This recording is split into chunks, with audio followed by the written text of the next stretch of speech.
he just posts this stuff like he hypes him up like it's crazy.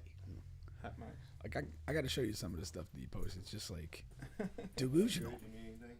No, I'm good. No, yeah, I'm good. But so I did talk to him after the game. He's trying to transfer.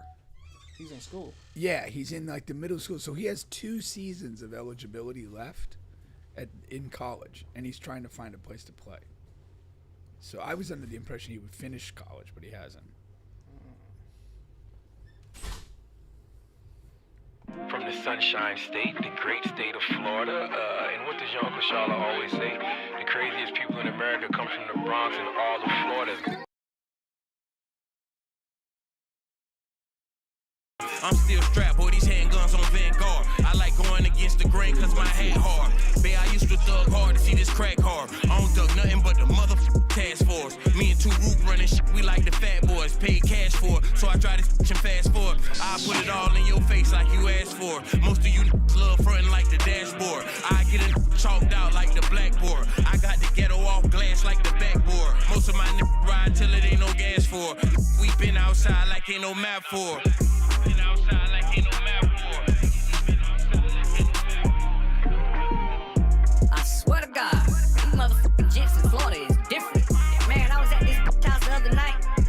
Gave her little son 1 melatonin, thinking this little motherfucker gonna go to sleep. Hell no, the little motherfucker ain't go to sleep. I ended up giving this little the whole goddamn bottle. He ate them all. It was up all motherfucking night. I'm in all white ones. Picture could get me a Cy Young. We feel like nuns. No giving like Spice One. We feel like bums. Don't change that I might run. Feel like fun. Shit sit when the price jump. I got white bumps. These bags kill it price plump. You only die once. I know you a snake with a sliced tongue. I can't trust you. I'ma dust you. Ain't no checking temperature. It's you. Then it's you. These laws I'm stuck to. You know how many 12-12s I run through? My get cut, but my girlfriends get cut loose. My get hit like kung fu. I love the streets, but they never told me I love you. Yeah, I already know. I'm straight from Florida, G. You know, bottom of the motherfucking map. Home of motherfucking Uncle Luke. Home of Trick Daddy. Home of Kodak Black. Nothing but gold teeth, wigs, and motherfucking sticks. You already know. Bottom of the map. FLA. Shaped like a motherfucking Hezbollah. Have you, phony.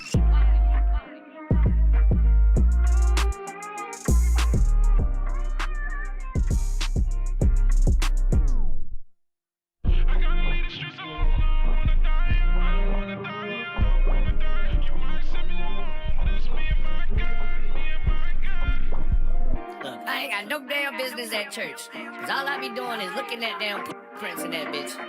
I'm talking about, man. You know how up it is? Like, you ever got hard in church before? Like, ain't that some shit? You get hard in church when you in that, like, you know you wrong. You know you wrong, but...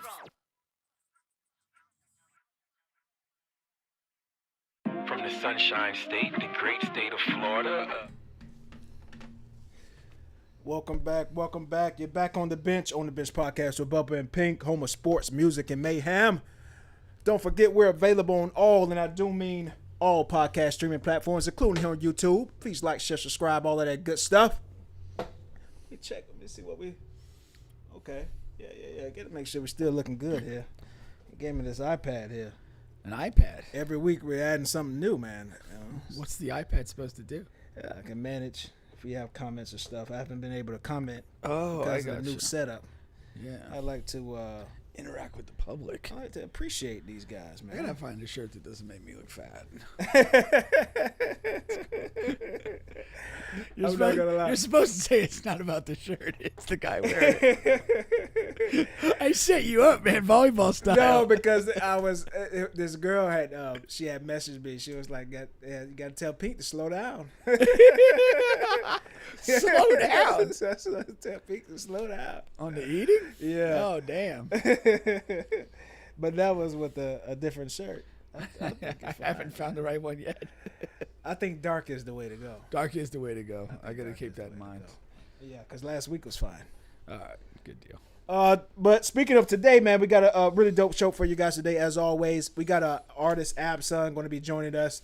He should be here rather shortly here, 20, 30 minutes, wherever it is. But we're going to be talking about Shedeur Sanders, are the Browns trying to sabotage him? That is the word on the streets here as he's going to take his first start. We got some more NFL news as well. And a lot of other stuff, man. You got Shaq in the news. You got all this other stuff, man. What else I got up there, man? You got Travis Kelce. What he's got that's going? other NFL news, yeah. And more dildos. More dildos. You got ESPN buying up everything. So yeah, we'll get to all of that good stuff, man. I feel like it's become a thing to do now. ESPN or dildos? Dildos.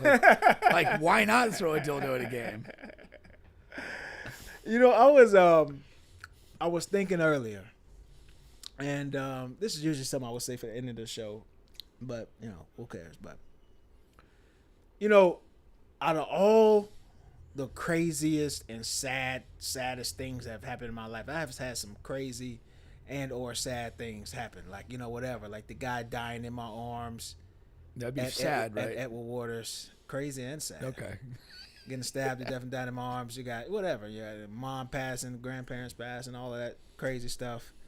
And the worst thing that has ever happened to me, and that haunts me every day, and this is no lie. I'm not.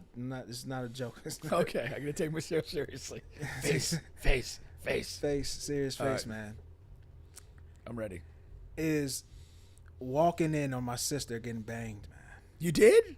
You never shared that before. I never shared that before. I'm an endless can of stories. Yeah. And it was so crazy because to this day she doesn't know. She doesn't know. So nobody reacted when you came in the room? Yes, the guy, but not her. So I'm walking in, and what happens is they're doing it on the living room couch that I sleep on every night. Oof. So that's one problem. Oof. And then they're in sort of a whatever, I guess you could say position or whatever. You know, I was going to ask what position they were in. I'm not giving out any details here of my sister. But they're in such a way where when I'm walking through the door, she can't see me. But me and him, we lock eyes for about 3 to 4 seconds.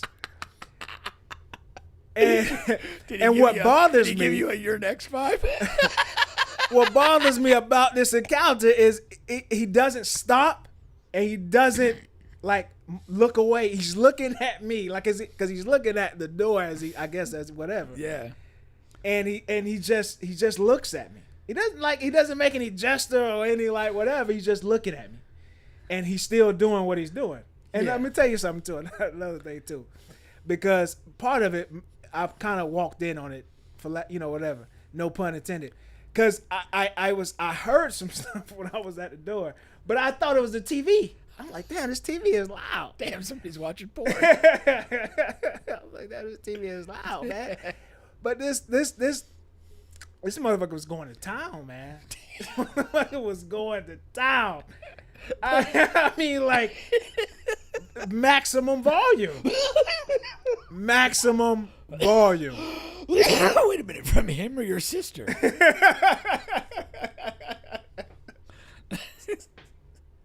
This is a tough thing to talk about. I can imagine. This is like a Sonic saying, yeah, man, the magic, that's hard to talk about. This is hard to talk about, man. I can only imagine. But it haunts me, man. I mean, I just got enough.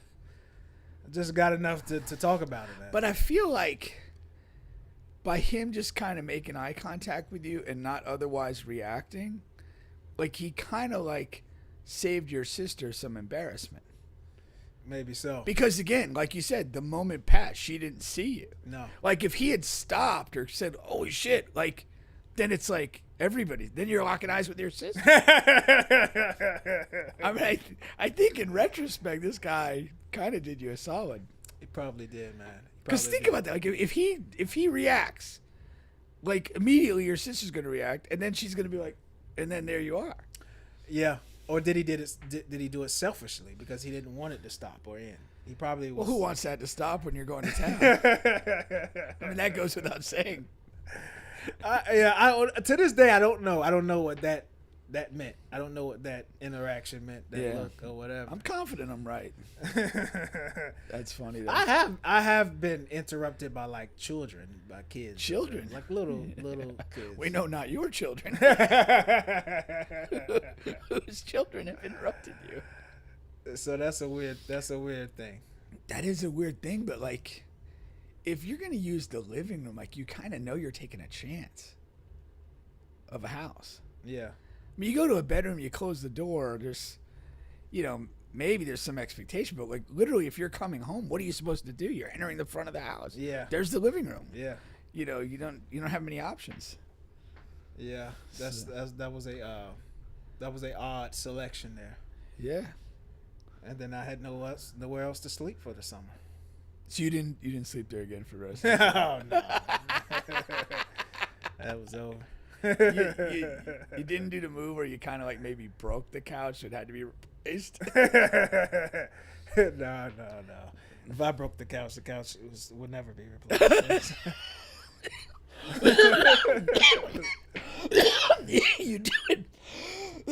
You do it in a manner that can't be traced back to you. No, I'm saying people would be sitting on the floor. Nobody else buying a couch in that place. Oh man. But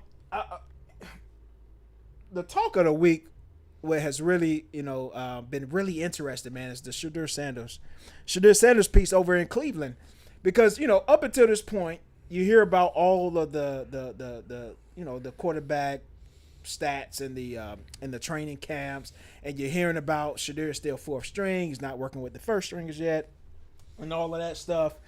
And man, a lot of NFL fans, whether they're Cleveland Brown or just supporters of Deion Sanders and Shedeur, all of that stuff, man, they really feel like he's being sabotaged. Like, because, when you look at, and one thing about the camp stats, and I've talked to, a couple of people, especially a couple of people we have had on the show who has been a part of training camps and all of that stuff. And, it's really hard to hang your hat on these training camp stats because there's different settings. And they put them all together. There's 11 on 11. Then there's actual offense versus defense. Then sometimes he's going against the fourth string team. Sometimes he's going against second string. And then you got Flacco who's only going against the first string. So it's hard to like compare. Yeah, for sure. And that's what I was curious too. Like, are those stats, 11v11 live action, or is it hybrid of 7-on-7 stuff? It's everything. It's every single throw that they've taken in training camp. Yeah. Thus far. So. I understand. I understand the notion he's being sabotaged. It seems very weird. I also kind of think that a lot of what we're dealing with literally highlights why he was a tough selection for a lot of teams.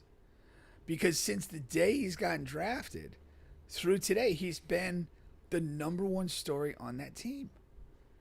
And again, let's just not say sabotage, but he doesn't appear to be on track to be a starter, and this person is the number one story on your team.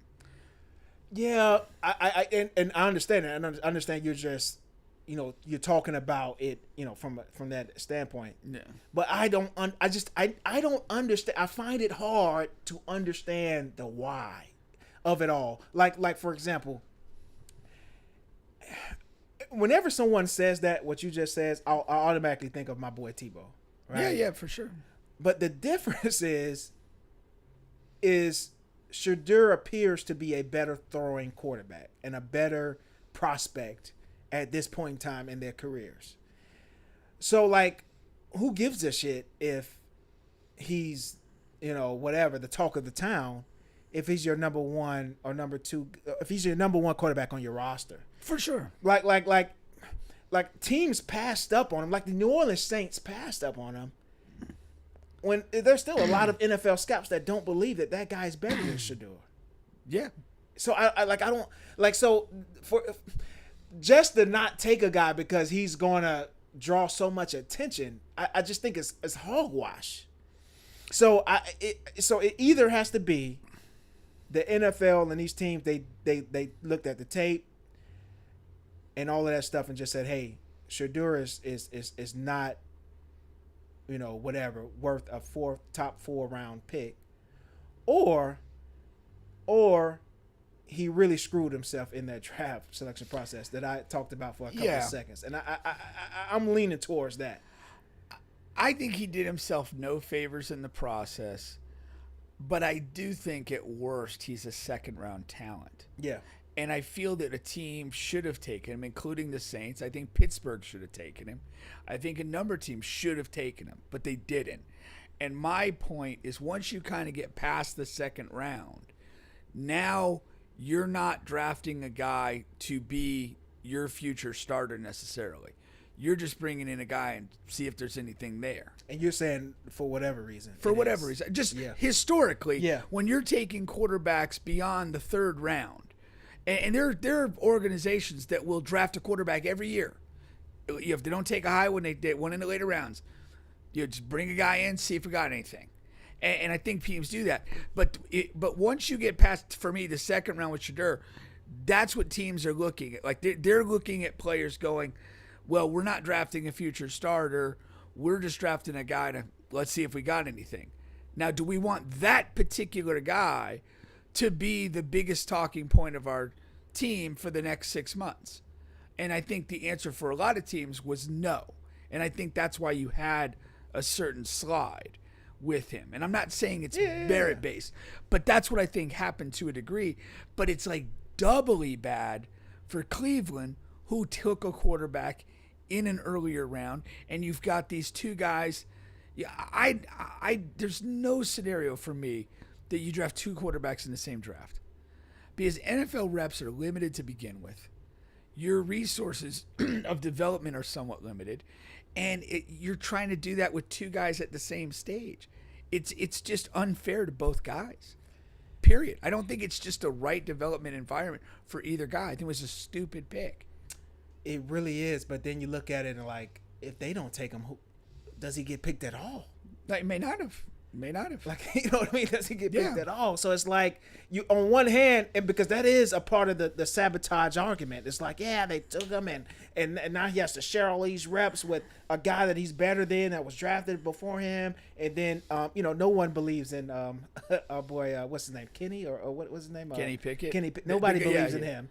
And then, and everybody knows Flacco is just here for a cup of coffee to hold time. And so that is a part of the sabotage argument. But my thing is, because I don't believe he's being sabotaged, number one.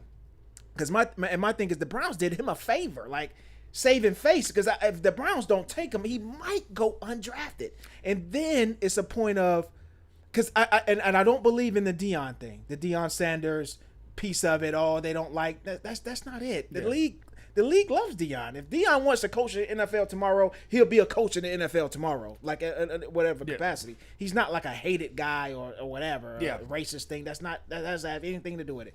I think that a guy with a second round grade on him came to the draft and like he was King Tut and didn't want to do this, not going to do that, telling teams, oh, I'm not interviewing here. That's like NFL's like, what? Wait, I got something for you. Yeah. Now, I guess if you want to say that's sabotage, but I say he sabotaged himself at that point. Yeah, no. Well, I mean, I think there's a couple different there's what transpired in the draft, and I think I agree with you in how that went. He probably just presented poorly, rubbed some teams the wrong way. Next thing you know, you're free falling, and then like I said, once you get into that third round, teams aren't looking at you as a future quarterback. You're just a speculative pick. And I think that's why teams were not wanting to have what Cleveland has in this thing where, what other team have we heard comprehensive quarterback stats among all available quarterbacks? I don't think I ever have.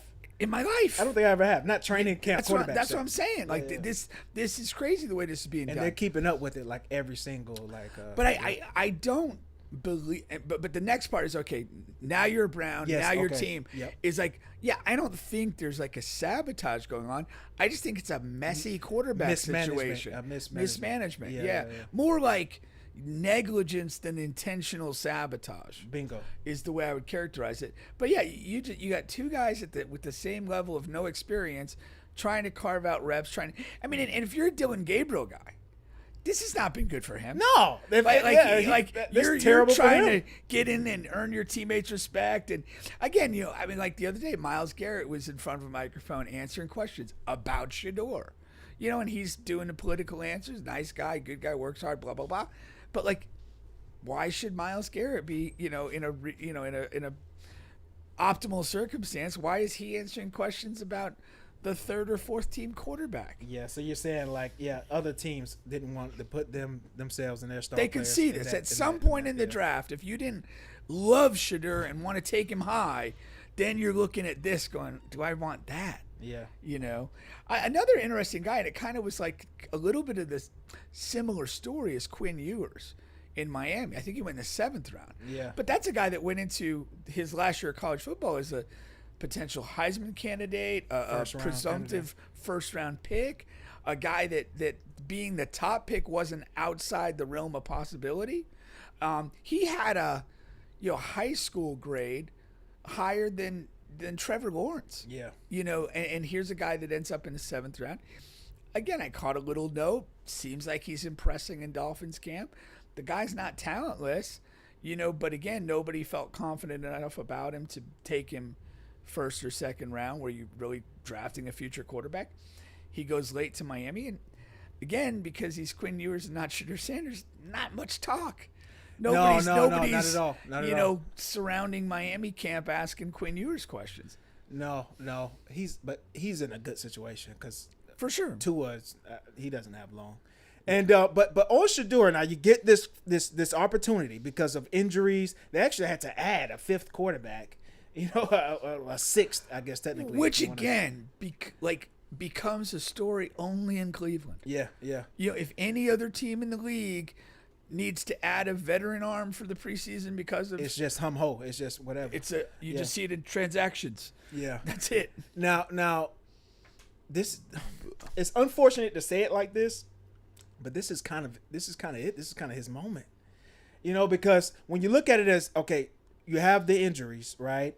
And so this is going to propel him to start. Flacco wasn't going to play anyway because he's the presumable starter. Yeah. They don't play in these first initial preseason games.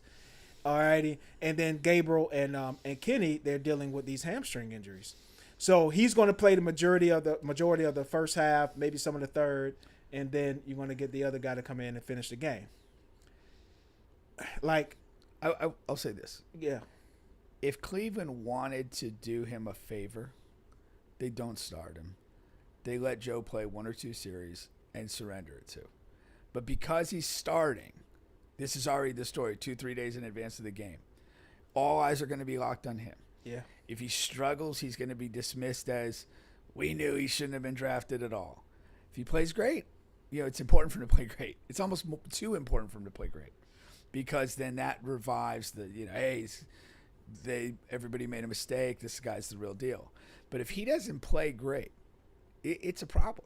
It's a problem. And that's the reason for me bringing it up. It's almost too important. Now, when you take a step back and look, he should perform rather well because he's going to be going up against, second and third stringers. They're not going to, the Carolina Panthers, they're not going to put out any of their, starters on defense really for the most part.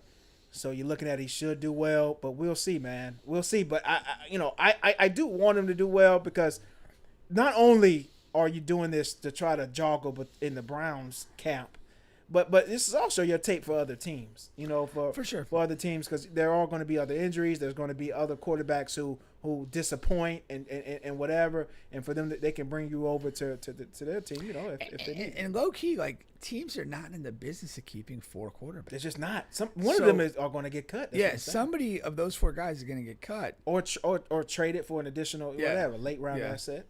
Yeah. So that's really the thing. You feel it's probably going to be Pickett, just because he's a known quantity. If the 2 rookies show any life at all, right. Pickett will just get released or get cut. Yeah. Now depending on, that's the thing. Yeah. I think that's the way it goes. But if they struggle, if both rookies really struggle, I think Shedeur would be the one that probably get the axe for sure. And just because of the pick, we invested a 3rd round pick in this guy. We invested a 4th and 5th in you. Yeah. It's kind of what Hassani was saying with the his journey with the Magic politics. Yeah. There's a deeper investment in Dylan Gabriel at this point, and it's almost a bigger loss of face if they have to let him go. Yeah. So now on the other side, it's interesting. I'm not sure if we'll see Bryce. I'm not sure if that news came out, But Bryce is a guy who came on a little strong at the end of the season. Yeah, played pretty well. But he was benched at one point. He was playing really bad. He was going to be like a big bust.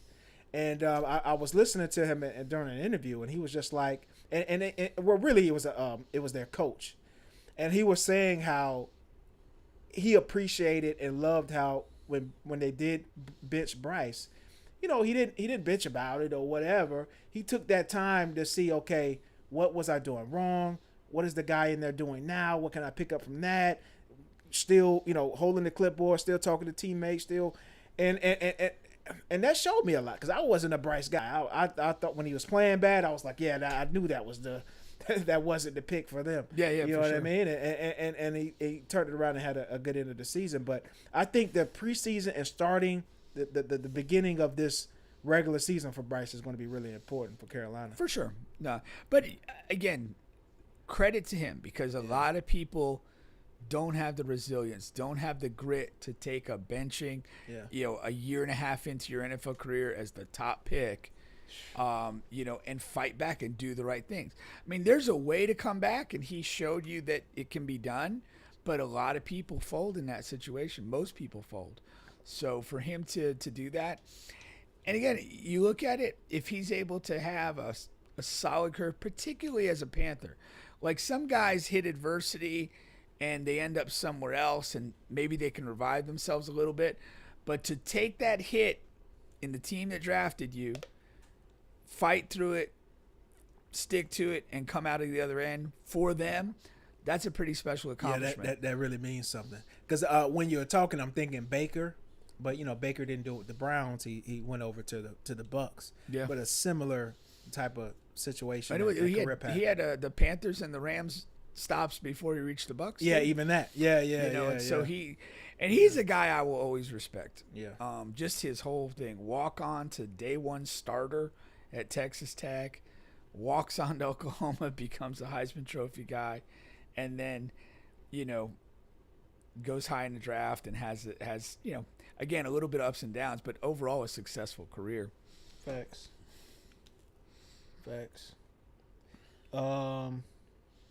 No, I was looking at Abson. 20 minutes out. All right. Let's move it along here. So, keeping it in football here, Travis Kelce was talking about the huge colossal Super Bowl loss, and basically he was just saying how it's already in the trash. From the moment the game ended, he was already preparing for the next season, and by all accounts, I mean they say Travis Kelce is looking like he's in his prime of prime. A lot of off-season reports are like that about players. Yeah. But he's like apparently super never been in better shape. yeah, super in shape. Now I will say last year, he wasn't. He did look old. That was even in that last off-season coming into the season. So he didn't look like this. But just from the standpoint of you lose a game like that and really get whooped, and the end score really doesn't give justice to the foot the Eagles put in the Chiefs' ass. So, do you expect the Chiefs to really bounce back? Because mentally that could be a lot to be this Jupiter of a team, right? And get whooped like that on the big stage. It's like, okay, how do you come back from that? I have great faith in their people, their leaders specifically. I mean, Andy Reid's been around forever. He's taken ass whoopings and given them too. Pat Mahomes is an elite competitor. I love his mentality. I'll be shocked if he has a bad season. Yeah. And Kelce, if he does the right physical things. Kelce, I think the biggest thing that you're looking at is the age and that the toll that takes. And you're like, can he squeeze some more elite play out of his body? And if he's so far done the right things, credit to him. But to me, elite competitors, they do that. They flush the toilet and they move forward. It's kind of like we just talked about with Bryce Young. Like when something bad happens, you have a choice. You can wallow in it, you can pout about it, or you can respond to it. And, I fully expected the Chiefs to respond to it. I would be very disappointed if they didn't. Yeah. Again, as soon as you're walking in that locker room, it's like, I want to run that game back. That was bullshit. Just in your mind. Like that's got to be if you're a competitive person, and we know Mahomes is, that's what you're thinking. You know, there's no other thought. You know, I mean, that's why, like, historically, like, even if you go to like like NBA basketball where you have a series. I mean, it's extremely rare that a team takes a beating in a playoff game and you don't have a better performance the very next game. Like, it's extremely rare, unless it's just a horrible mismatch where you'll have, you'll lose by 25 and you go out the next time and lose by another 25. Like, that just doesn't, like, because it's competitive. Yeah. People care. People have pride. And it's like, yeah, you whoop me, but I mean, that ain't happening tomorrow or, next time we do this. Yeah. That's what being a competitor is about. And I really I didn't see any other option for them, I mean, if Kelce has a great year, credit to him, I'll be a little bit surprised because I do feel like that, Father Time thing is undefeated. And I'm not saying he's going to go to complete trash, but, I'd be shocked if he had for him, top 5 statistical season next year. Yeah. But that doesn't mean he can't, be better than he was last year. Yeah, he has to be better than he was last year, man. I mean, just a ton of drop passes, and he just looks so lethargic and slow and just running behind the rich, famous white girl. I mean, that's what he did. It could have been a major part of the problem. Yeah. Because if you really think about it, elite performance is really based on routine and habit. And, dating a person like Taylor, so forget what you think of her music or whatever, but suddenly, like, you're probably traveling a lot more. You're on tour trying to you're catch her accommodating time for her. You're not in what has been your routine for whatever 12 or 13 NFL seasons, however many he's played. So, you either, and again, it probably feels like small slippage, and like as it's happening, it's a couple bad days. I'll hit it hard on Monday. I'll catch up. That doesn't quite work that way. And I think, like, if he's doing the right stuff, he's probably kind of become a little bit more selfish in that regard. It's like, I need to do these things, and then we can screw around and do whatever. I wonder what the hell is taking the NFL so long to make the decision on Rashee Rice. His criminal proceedings or whatever, that's been completed. They know, he knows, which he really got blessed. He can take his time to do the time. I think he has to do whatever in jail, but he has like 2 or 3 years to decide when he wants to go to jail and sit down. I think it's 30 days, I think, or something like that. Yeah. And but yeah, it's like it's taking so long for the NFL to decide on his punishment. Now, by all accounts, they believe it's going to be somewhere between 4 and 8 games. But I feel like if it's going to be anything significant, you should let the team know ahead. I mean, we're here. We're in preseason. They're playing games now. Yeah. He absolutely. There's no excuse to not make a decision. Like you said, the criminal proceeding's done. Get this on somebody's desk who makes a decision and call it 4 games, 6 games, 8 games, whatever. Just do it. There's not a lot to go into it. No. They just gave the Vikings receiver his punishment today. It's 4 games for the substance abuse. I'm pretty sure that's what that was. Yeah. I could be wrong on that. But it's like, just hand them out. Just give them out. Yeah. And then guys need time, because a lot of guys, they fight against it, whatever. If you're going to appeal it or whatever. You're going to appeal it or whatever. Yeah. So I feel like you want to give time for that process. Maybe that might be a part of the delay. They might be trying to put him in a position where they issue the sentence. There's not really a lot of time to screw around with an appeal. And it's almost like where he's just internally better served. All right, just take it, and I'll be there for the end of the season and the playoffs. And that, and just he makes that decision rather than do it now, and then there's appeal, and maybe there's some other nonsense.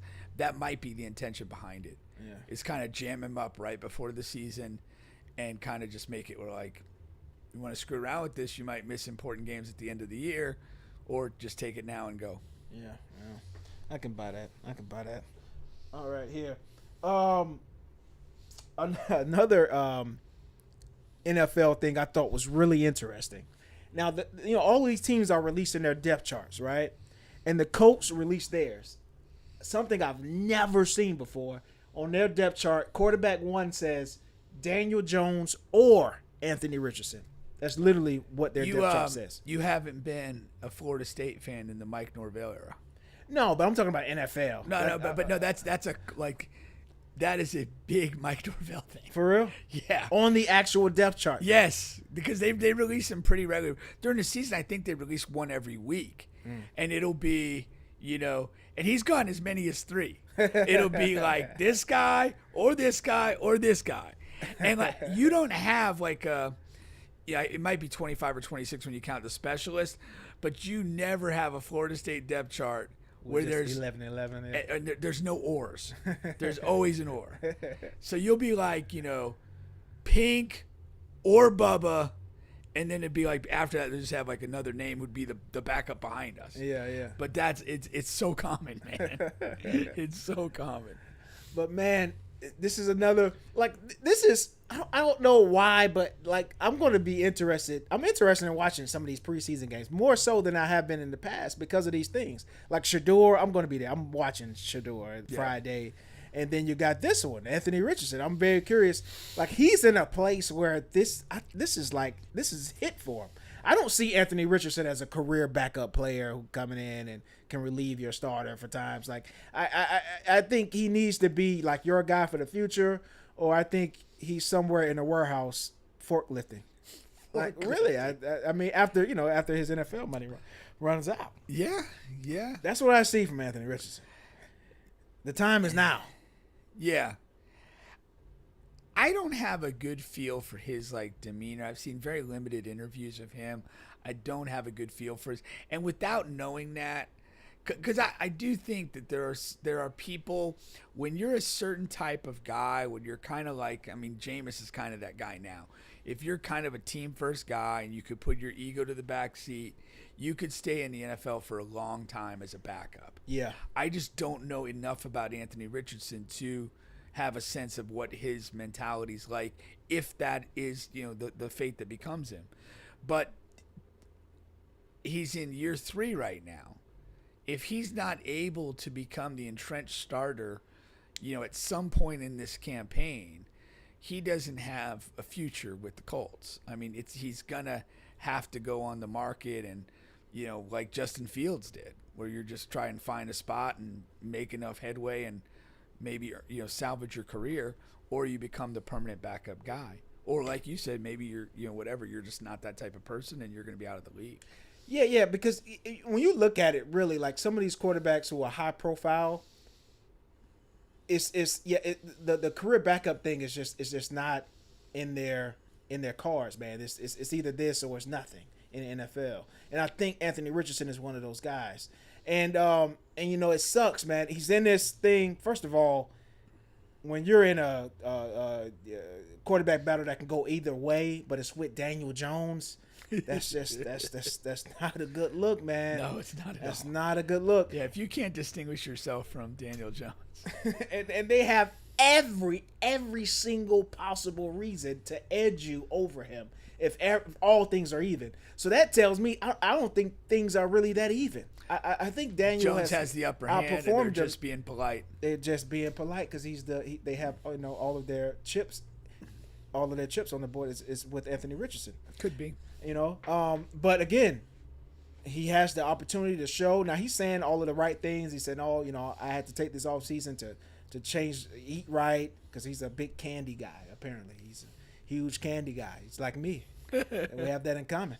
And all of that stuff. So he had to change his diet, change all of that stuff. But man, for the 1000th time, man, I didn't see it, man. I thought the Colts were nuts, taking Anthony Richardson at that point in the draft. And so I'll just be curious to see how he performs, man.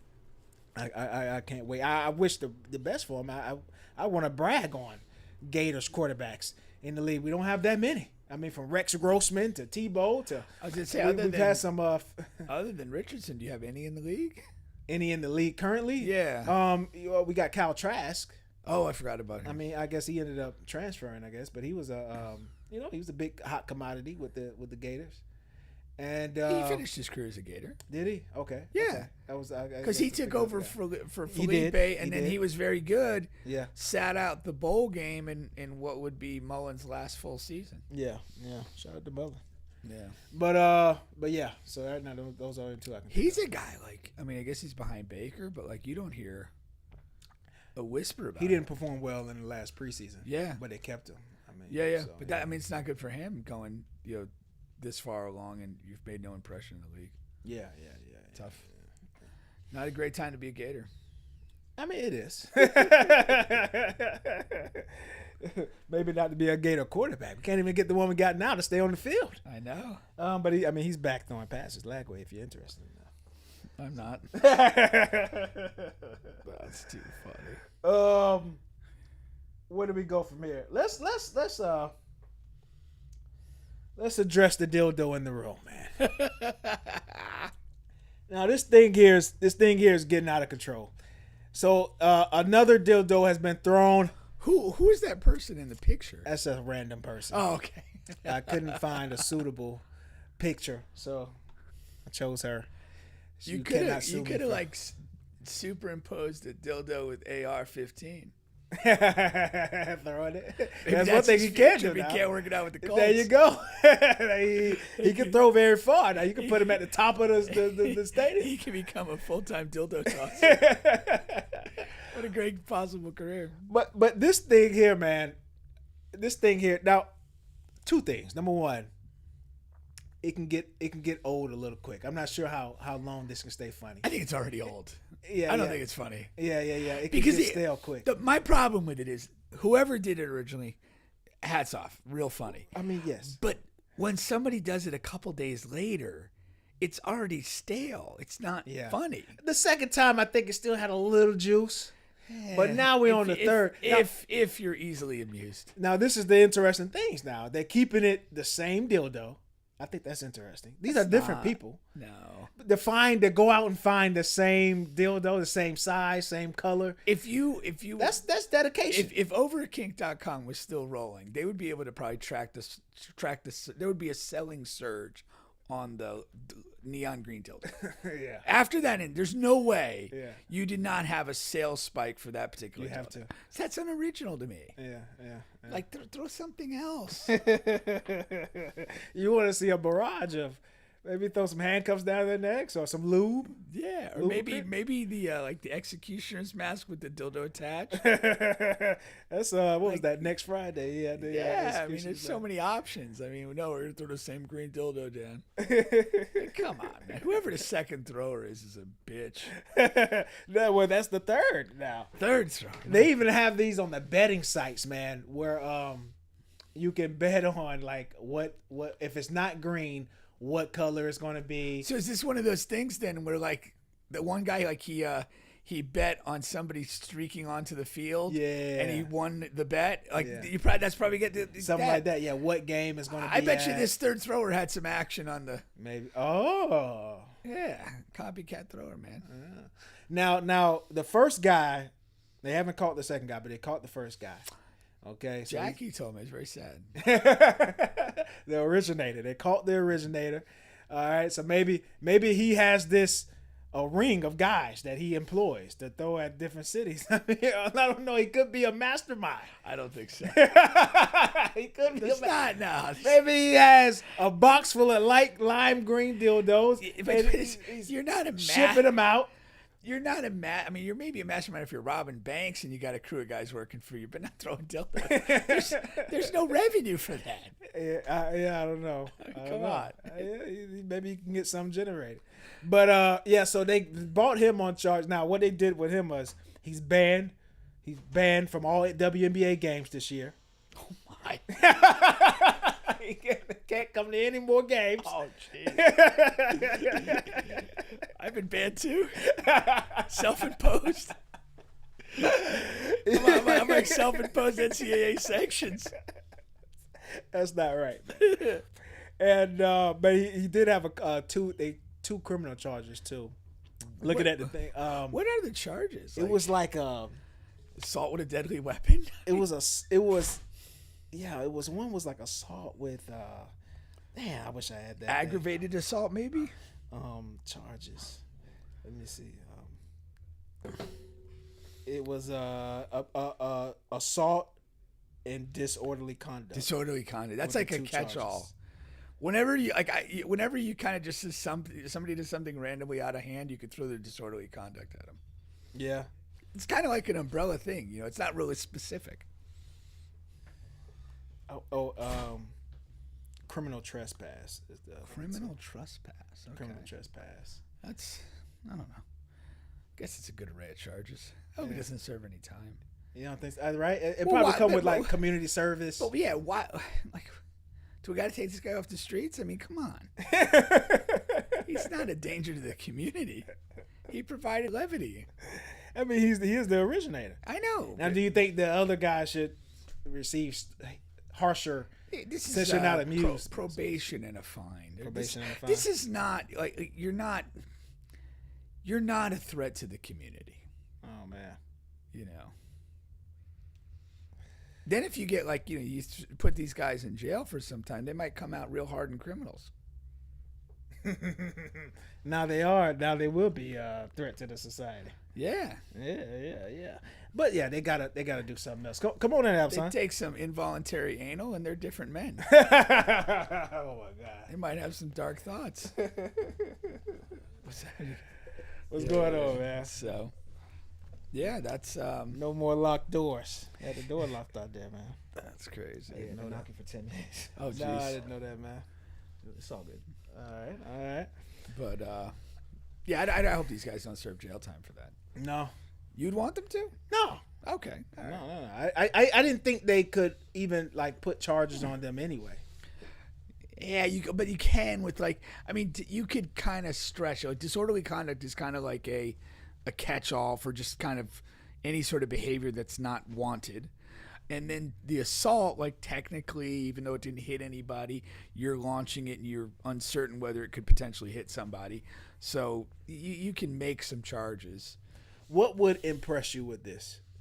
If they continue the rest of the season with these dildo throwing, would that impress you? No, I'm over it now. Okay. So We don't need another dildo throwing, okay. particularly in a WNBA game. Yeah. I mean, if you want to throw it Dwight Howard a dildo in a Big 3 game, I'm here for it. I'll laugh. I thought that White was going to be better than the Big Three. I don't know why. He's been bad. It's I was forced to watch it. how are you going to be good in the Big 3? It's really bad basketball.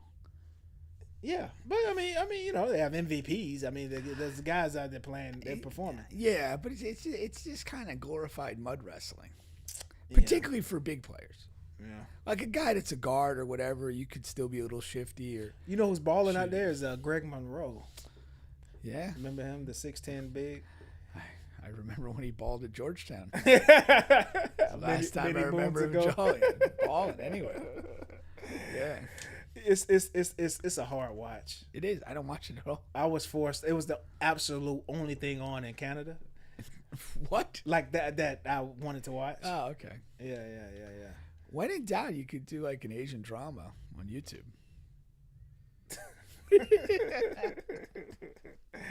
Abson, what's going on, my man? Yeah, I mean, I'm cool. You got the burner phone out too? Yeah, for sure. I wanted to go on live on my IG Oh, okay, real quick. okay. That's Oh, why. okay. Oh, yeah, we got a different setup, man. So it's you don't have anything you can really prop it up on. All right? Gotcha. Is that the problem? Well, that and the internet too. Oh, Oh yeah, damn. internet is not good. Yeah. You have to get here on time early that way we can set those things up. That's right. nah, he told me way ahead of time. He's gonna be a little late. No, but yeah, But I wish I could. what help would you out with impress you though? You want continued dildos to rain down upon WNBA courts? that. Deep down, I do.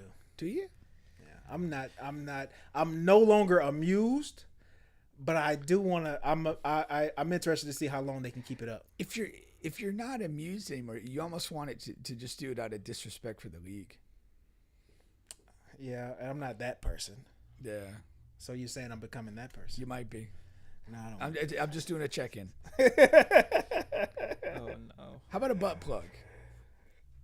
Would Would that amuse you more? not really. Don't you own one? No. I thought there was a purchase of one. No, man. And I think they only come in one color. Do they? Maybe, I don't know. What color is it? Inquiring minds want to know. Inquire If you use it wrong, it's going to be brown. No, but that's crazy. Maybe even if you use it right. No, that does sucks though. And the WNBA they have to do what they can to put a hard stop to this. They do because it's going to become a clown show at some point. It is. And I say I mean it's half joking with the disrespect of the league. Yeah. If it becomes a thing where every other game somebody's throwing friggin' dildo or something else on the court, it is a little ridiculous. I mean, I'm not in favor of that level of disrespect. No. You know, you could just ignore it in peace. Yeah. So. Took you a moment, Bubba. It took me a moment. Old age is kicking in. Ladies, Bubba's jumped the shark. I'm losing my sharpness, man. Yes. You good? He's still working it out. Still working it out right now. All right. Take your time. I might can find it for you. I think looks like he might be onto something. I don't No, know. I'm connected to my hotspot, so I'm just trying to figure out where to prop it now. Okay. Pink, did you see this? Shaq has a crazy proposed bet here. Vows to wear Barkley's dress. Remember back in the day when Charles Barkley did the dress in the ad? No. Yeah, it kind of was erased from my memory too, but he did. Yeah. It was a Wow. big thing at the time. Oh, that's it right up there in the upper right. Yeah. He was in that black dress. That was for a commercial? It was some ad or something he did. Did Cat Williams weigh in on this? Not yet, no.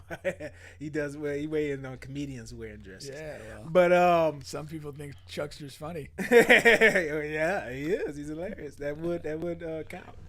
But no, but Shaq is saying that if the Eagles beat the Cowboys, Shaq is a huge Cowboys fan. If the Eagles beat the Cowboys in week 1, he'll wear that dress. Now I call BS because last year he made a similar crazy bet. He didn't cash it in. Like he didn't do the crazy thing. So I think they need to like hold Shaq to the fire here and say, hey, you're BSing us, man. Preemptively, yeah. Like, I mean, I don't want to see Shaq in a dress. I don't really want to see any man in a dress. It's not my cup of tea. But That's not your level of comedy. no, I hate it. Yeah. I hate it. Like It doesn't do anything I've for never watched any of those movies where the guy is dressed up like whatever. Miss Doubtfire was fine. I was a kid though.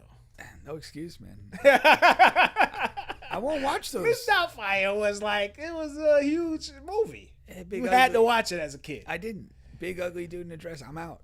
It's just not my lane of comedy at all. I know. So it's like, I don't want to see it. I don't even really want to challenge Shaq on it to like make him- kind of yeah. make him do it. Yeah. Even if the bet falls aside, he's just like, I'm gonna show you guys I'm the guy who wears a dress. That's It's a weird thing to like. It's a horrible bet. Yeah, it's a weird bet to make. So what happens if the Cowboys win then? Chuck's got to put the dress back on. It's not a bet between them two. Oh, it's just It's a just statement a- on it. a One statement. unilateral Yeah. wager by pass all around. Not interesting. Not here for it. Yeah. I think I agree. Yeah. I mean, what do we get out of it as fans? Like, unless that turns you on, Unless it's Shaq in a dress. you know. I mean, Shaq's done enough goofy stuff in his career. Yeah, he doesn't have like a high bar of dignity. I don't say that as an insulting thing. I mean, he made fucking Shazam, you know, and he's not a guy that's ever had issues presenting himself in a comic or unusual way. No. So it's not like somebody who's like been this like super straight laced, never see him, you know, in anything other than a uniform or a suit, suddenly deciding I'm going to do something goofy. Yeah. So it's completely uninteresting. Like Dr. Umar in a dress or something. Yeah. Or Barack Obama Barack Obama in a dress. in Yeah. a dress. I still want to see any dudes in a dress. I mean, I don't even want to see any women in a dress. Wink, wink. That's another good one. Yeah. Do you take anything away? I know we talked about it on the phone, but Michelle Obama calling out Stephen A. Smith. I mean, anybody calling that clown out is good for me. I mean, What did she say? She said that he was that the ESPN is more like these the housewife shows. or the whatever. housewife shows that she Yeah, loves yeah, to watch for with the sure. drama, and then Yeah. you got Stephen A. Smith just yelling and screaming on the TV. All that's very similar. To I the have never Housewives. liked Stephen A. Smith. Yeah. He has always been a shtick over substance guy for me. I do have to admit that maybe about a year and a half ago, he had a run of a couple of opinions that I agreed with, and so whatever. But he is not a talent to me. He's never been a talent to me. He is a guy that appeals to ignorant, unwashed masses. And that's it. He's up. Bubba's gonna get some soap on the way home. But yeah, I just don't find, like, what does he ever say that's engaging? And then there's no doubt in the last several months that his whole kind of career plan has kind of gotten to this, I'm gonna really create drama with individual people, the LeBron stuff and all that. It's almost like we said with like that trying to stay viral. It's like once you get on that pathway, you're kind of just bound to follow it all the way to hell. You kind of have to. And that's where he's at. You have to make and a decision. for her to call him out on it, I mean, that's like Wemby calling out Karl Malone. Yeah. Now, he did respond to it, and he was like... Of course he did. Now, he didn't do anything crazy or say anything crazy. He was just like, I appreciate you watching, because everybody watches. He did that he thing. Can't, yeah, because he can't, I mean, you really can't go at her. No. I mean, she's... It's a lose-lose. She's not... I mean, I barely think she said anything stupid her whole life. Yeah, and she wasn't wrong. Yeah. I mean, watching First Take is like watching a lot of the Real Housewives. I've been forced to watch, when you go over, and that's a joke. What's your favorite city? Come on, Bubba. But you're an Atlanta guy, right? You're not Orange County. I'm definitely not Orange County. You're not New Jersey. They got some weird ones too. I mean, like Salt Lake and all this. But anyway, because that is now I watch First Take, and I appreciate Stephen A. for what he is. Like, he's not like one of the guys that I go to and watch all the time. He's sort of like he's like whatever you would think of like the best rapper in the game at the time. That's kind of what he is. Like he's at that top spot. He just is, but it may be for a lot of the wrong reasons. So it just doesn't feel right. Like, Yeah. And it's kind of like Vanilla Ice then. no. He's at the top for a bit for the wrong reasons. But he's a weird watch, because I know what he's doing when he's doing it, and it's like, but if it gets you there, it gets you this. Whatever. What he got? Something crazy, like 10 million or 100 million, whatever contract ESPN just gave him, like something outrageous. I just like I am intent on like being my own measure of things. Yeah. I'm not gonna measure a person's talent by the money they make or the contract they are, because I mean, there's so many people that I have no respect for in the society. Like, if they're gonna flock to a Stephen A. or some other ass clown celebrity, or Kai Cenat, Speed, any of these jackasses, like, I'm not measuring their quality by how many people they get or the money they make, because I don't agree with the substance. The substance is bad. There's no merit, there's no meat on the bone. It's bullshit. And if people are going to engage and entertain themselves with that, it's at their peril and their loss, not mine. Yeah. Now, speaking of, while we're on ESPN, they've been making moves, okay? And, after they let go Shannon Sharp and some other things there, they bought over the WWE. Freed up some cap space. They freed up some cap space.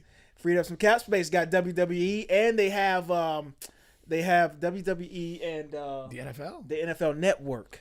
Oh, yeah, they're bringing up, what is the Red Zone thing? Yeah, now, with the Red Zone thing, a lot of fans got that confused. So what ESPN did was they bought the term Red Zone. So they own the term Red Zone. They could do whatever they want with it. Now, the initial plans is to sort of roll that out into other sports and then put that on their platform. The problem is a lot of people don't believe that works with a lot of other sports. Like baseball. I've heard a lot of baseball fans say that's not going to work. They tried it before. Hockey, basketball maybe, because the idea of Red Zone is to show scoring plays and then late games between whatever. You can only do like basketball, you can only really do late game. Like late game. Yeah. Because the thing with football, that just the very methodical nature of it, play ends, everybody walks back, huddles, realigns. There's this, for lack of a better term, kind of inherent tension of a time to kind of sit. Okay, what's next? Now it's 3rd and 7, and what are we going to do? Basketball moves too quickly for that. Except maybe if you're in like the final minute of a very close game and you've got some timeouts and things like that, you could kind of cut to that sort of situation. So I agree. There's probably a lot of challenges to make that work with other sports. Exactly. But bringing over the NFL Network is going to be good.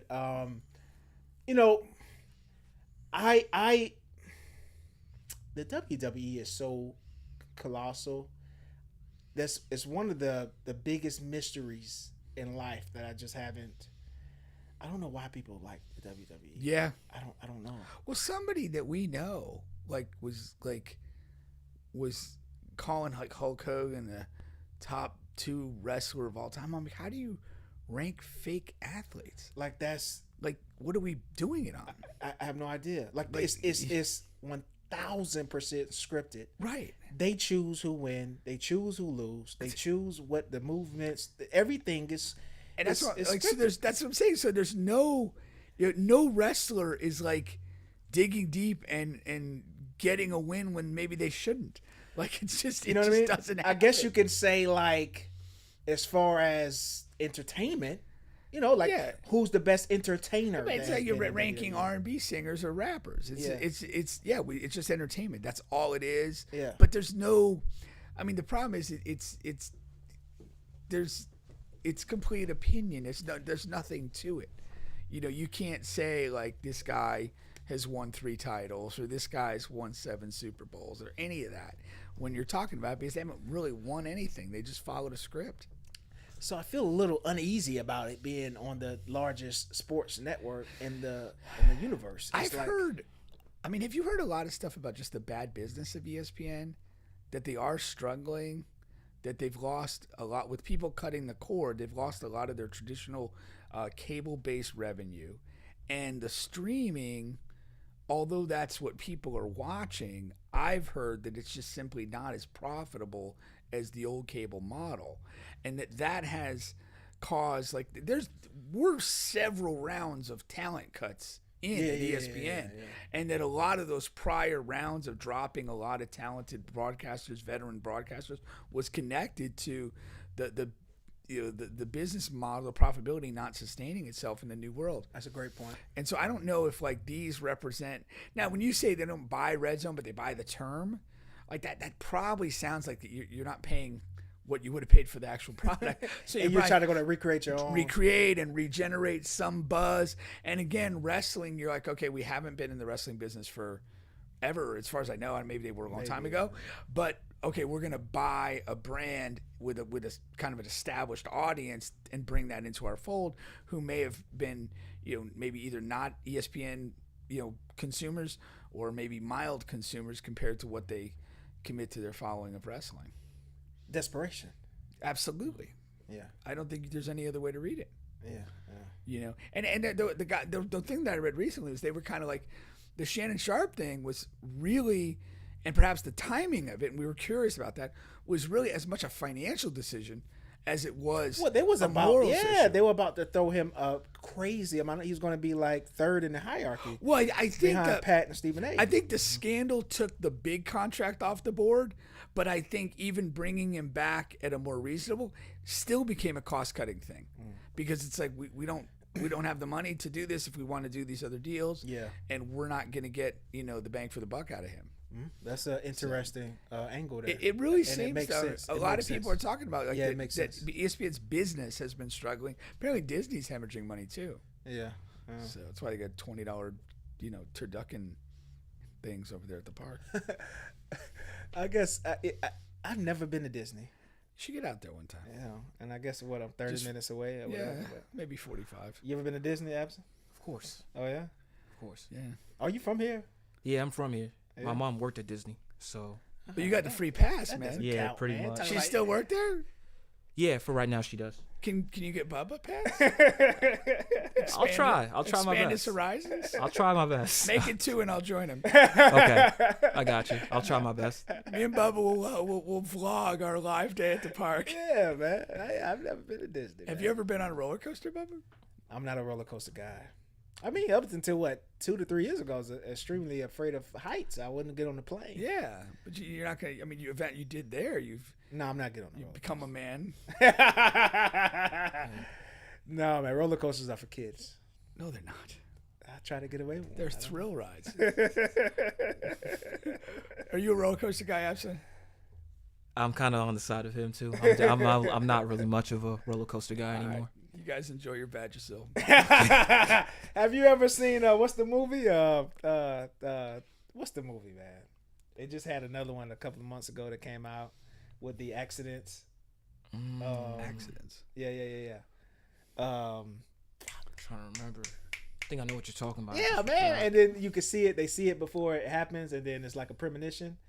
And then it happens. The one with the logs, the first one had the log when they were on the street, when they were on the highway in the big truck with all the logs, and the guy had the dream, and then it happened, and then death comes after them all.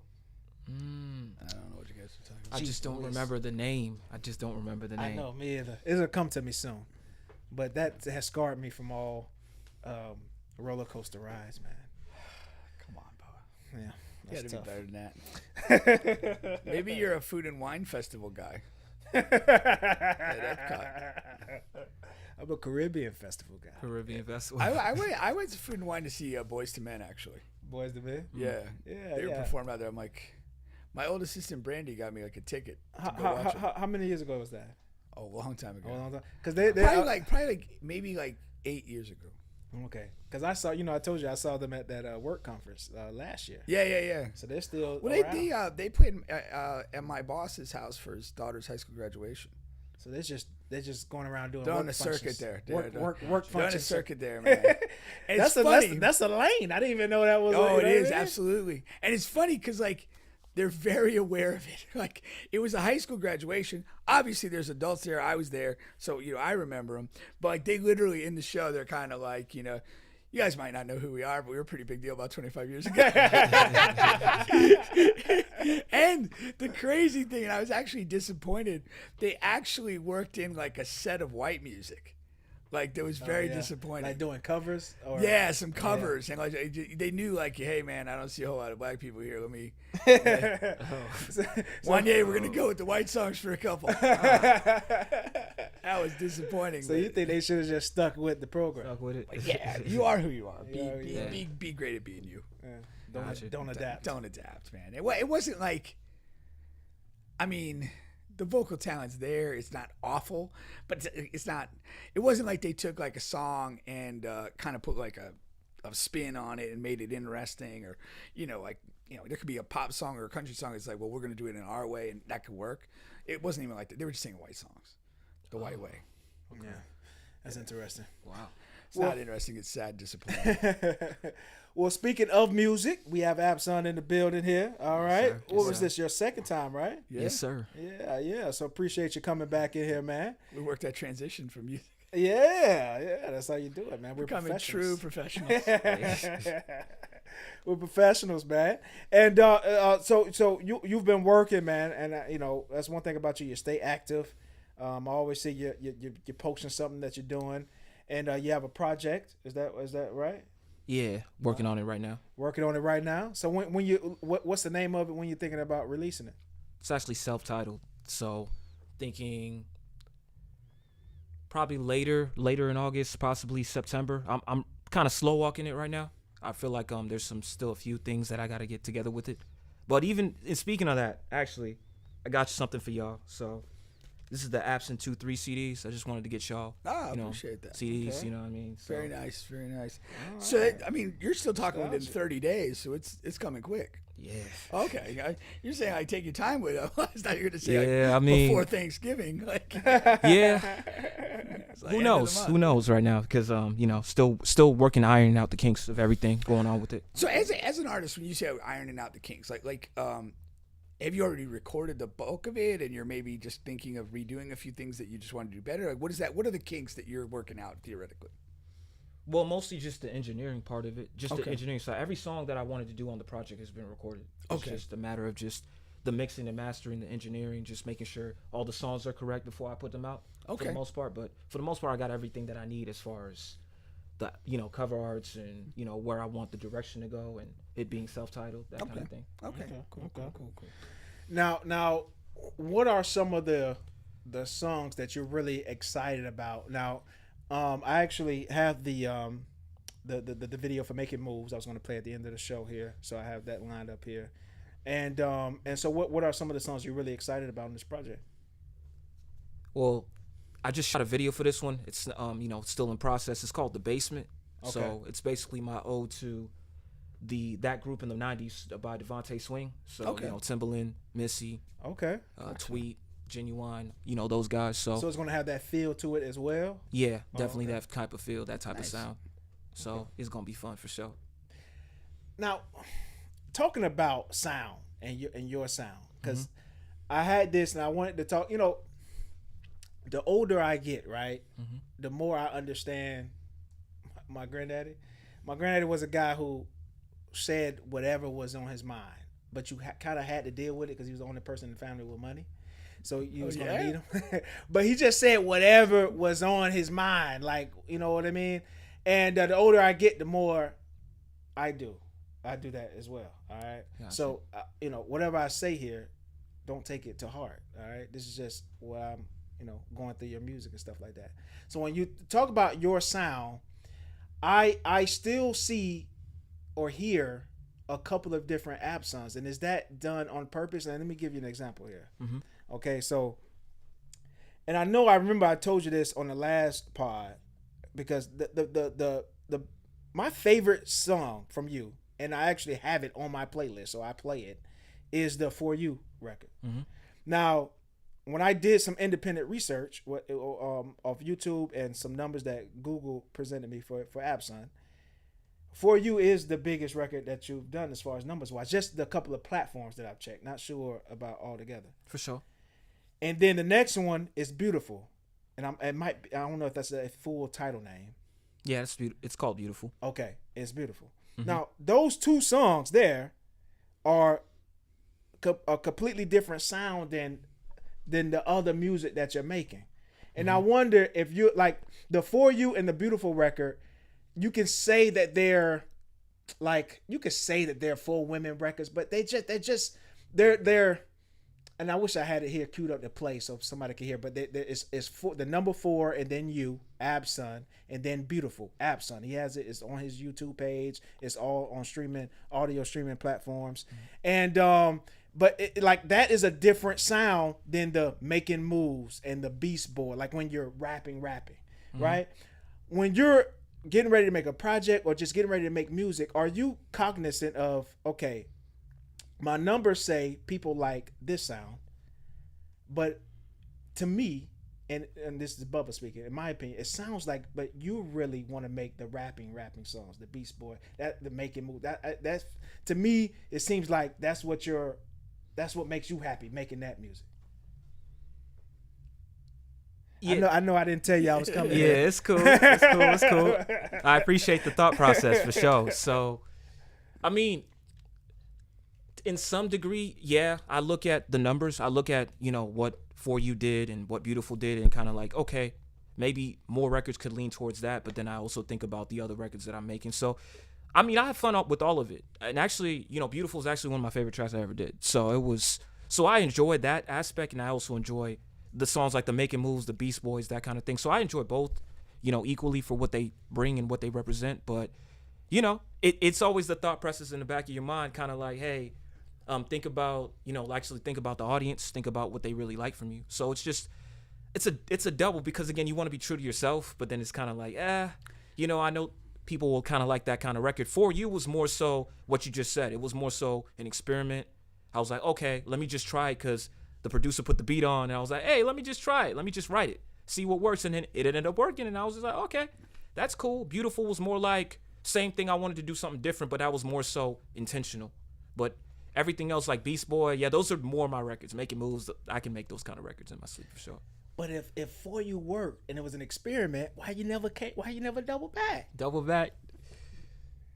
It's kind of like what you just said. It's just kind of like I wanted to just again try different things in different directions. Just kind of like see how I want to maneuver within the next couple songs I wanted to do, or different songs I ended up doing later on. So just want to maneuver, just kind of see how the sound works, kind of see what works.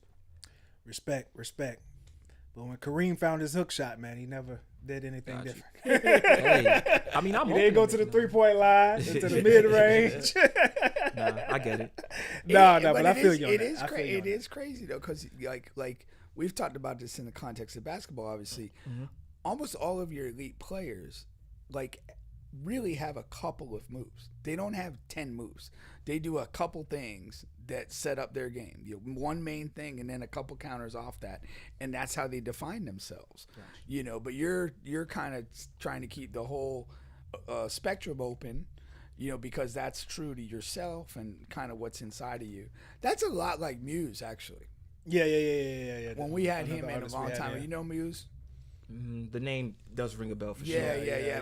But when we had him, and he was very eclectic in what he was interested in doing, and he's really, really all over the place. Yeah. It's like right now he's doing battle rap, but battle raps, he sings, super talented guy. But in the full picture, if he had probably found a more specific niche, he probably would be a lot further along career wise. Yeah.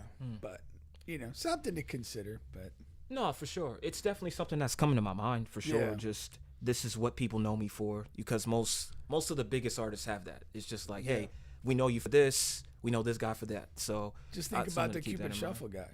But yeah, who knows him for anything else? Other than it, yeah, that's the one thing I'm afraid of too, though. It's kind of like you think about that. Might know him for not taking out the trash. Hey. Everywhere else is the shuffle. Everywhere else is the shuffle, baby. No, and another thing too that I really like about what you're doing is the video aspect. Now, are you writing these video treatments, or do you work with a guy who does them for you? No, I work with a guy that does it for me. I got my manager, Andre Black. Shout out to him. We would have a lot of meetings. We've been doing this since, I want to say, because it's been a while. So it's like For You. For You was the first video that actually no, For You was Damaging Minds. The first one we did was Don't Bother. Don't Bother was when he started writing treatments for me and just kind of like, hey, we should do this idea or this idea. I just kind of wanted to challenge it, kind of see, hey, pick your brain, kind of like see what you feel like the vision of the video would be. And then from there, we've been continuously doing So Beautiful. He was a big part of instrumental of that. And then, Making Moves, the video that you're going to prop up later on. He was a big part of that direction of where we went to. So question on that. So you recorded music. Mm-hmm. Do you just basically at that point share it with him and say, what ideas do you have out of this? Or do you kind of give him a specific song and say, what do you think? What ideas would you have with this particular song? Well, it's a little bit of both, because sometimes it's just like I already know the direction and the vision. But sometimes it's like, okay, this is kind of my idea. What do you think so far? Cool. Okay. That kind of thing. The videos are so fire. And I mean, I'm not even putting extra ketchup on it. You guys gotta find a way to you're putting out the video so people can hear the song. You guys should also find a way to put out the video so people can just watch the video. That's how fire these videos are. I'm real talk about it. Not only just the quality, but the treatment. Nobody's doing that on this level. Nobody is making these videos like this at this level, and they just have to be seen. You know what I mean? And I don't know, but you guys have meetings and stuff that should come up. How can we get more eyes on the video? I know we want people to hear the music and love the music, but it's too much effort, and those videos are too good to just be an afterthought or just to be along for the ride with the music. You know what I mean? I think the video should drive the car sometimes too. Well, what is the best way to push a video though? People do these. They do the real game is the reels, REELS. That's pretty much probably the main vessel. The short reels. and to just highlight the video in that way, in that manner. I mean, that's just in my brain. But yeah, because I mean, they know music you go more back than to me. when I was young, and like MTV actually played music videos, and that was Yeah. a thing. Like you needed to, you could have a strong song, but if you didn't have a strong video, it might kind of fizzle out early.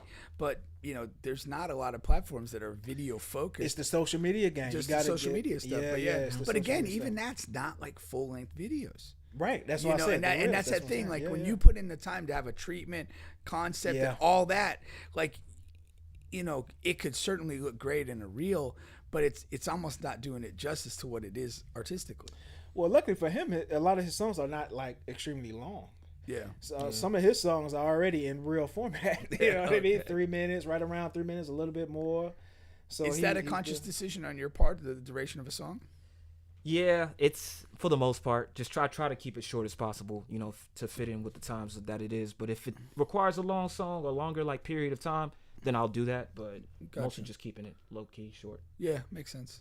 The attention span these days is Now I'm gonna tell you something. Now, there's been a new study that's come out, and that is, we're living in total opposite times. So now, people consume longer forms. Now, but it really depends. Like, on social media, we scroll through like the little short comedy stuff or whatever, little videos, and those are still short, and we enjoy and share those. But as far as like kids and younger adults are watching longer formats a lot more because of those guys who do all of that live streaming stuff. Like those guys are huge, and they go for 2, 3, 4, 5 hours at a time, and these people are watching every second of it. Yeah. Okay, I got you. Okay. Which is beyond my level of comprehension, because they're not even doing anything in these live videos. They're just fucking Right. But but you're right. There is there is an internal conflict because again, in some respects, we're drawn to short, quick. How can I digest this? While simultaneously, there is an audience for longer form stuff that's not even particularly like scripted or worked out in any way to intend to be entertaining in a traditional sense. Yeah, exactly. But fuck those streamers, man. Oh, you gotta chill with that. Chill with that. All a bunch of retarded motherfuckers. But the And I'm streamers, putting a hard R in retard. Oh man. yeah, he's trying to get us kicked out. But the streamers nowadays, they do play they play a part sometimes in even breaking music. Yeah. Like they're becoming a vessel. I'm not gonna say the vessel yet, but they're becoming a vessel. I mean, I guess they have become that. Because I've saw it like Castaneda, he drops things for artists, like new stuff where people wouldn't hear first unless they were on his stream and stuff like that. Yeah. Now, speaking of here, do you have any features lined up on this project? Are you working with anybody who do you know what I mean? Do you rub shoulders with anybody in the area? Yeah, for sure. Hopefully For just sure. shoulders. Yeah.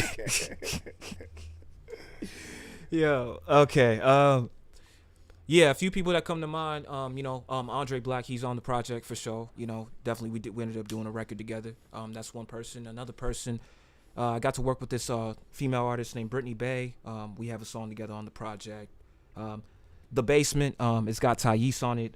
Another female artist that I got to work with in the past. We just did a couple things in the studio. So yeah, that's gonna be fun. Dylan Pete, shout out to him. He's in the Bahamas right now. Thais. Why does that name sound familiar? Is that?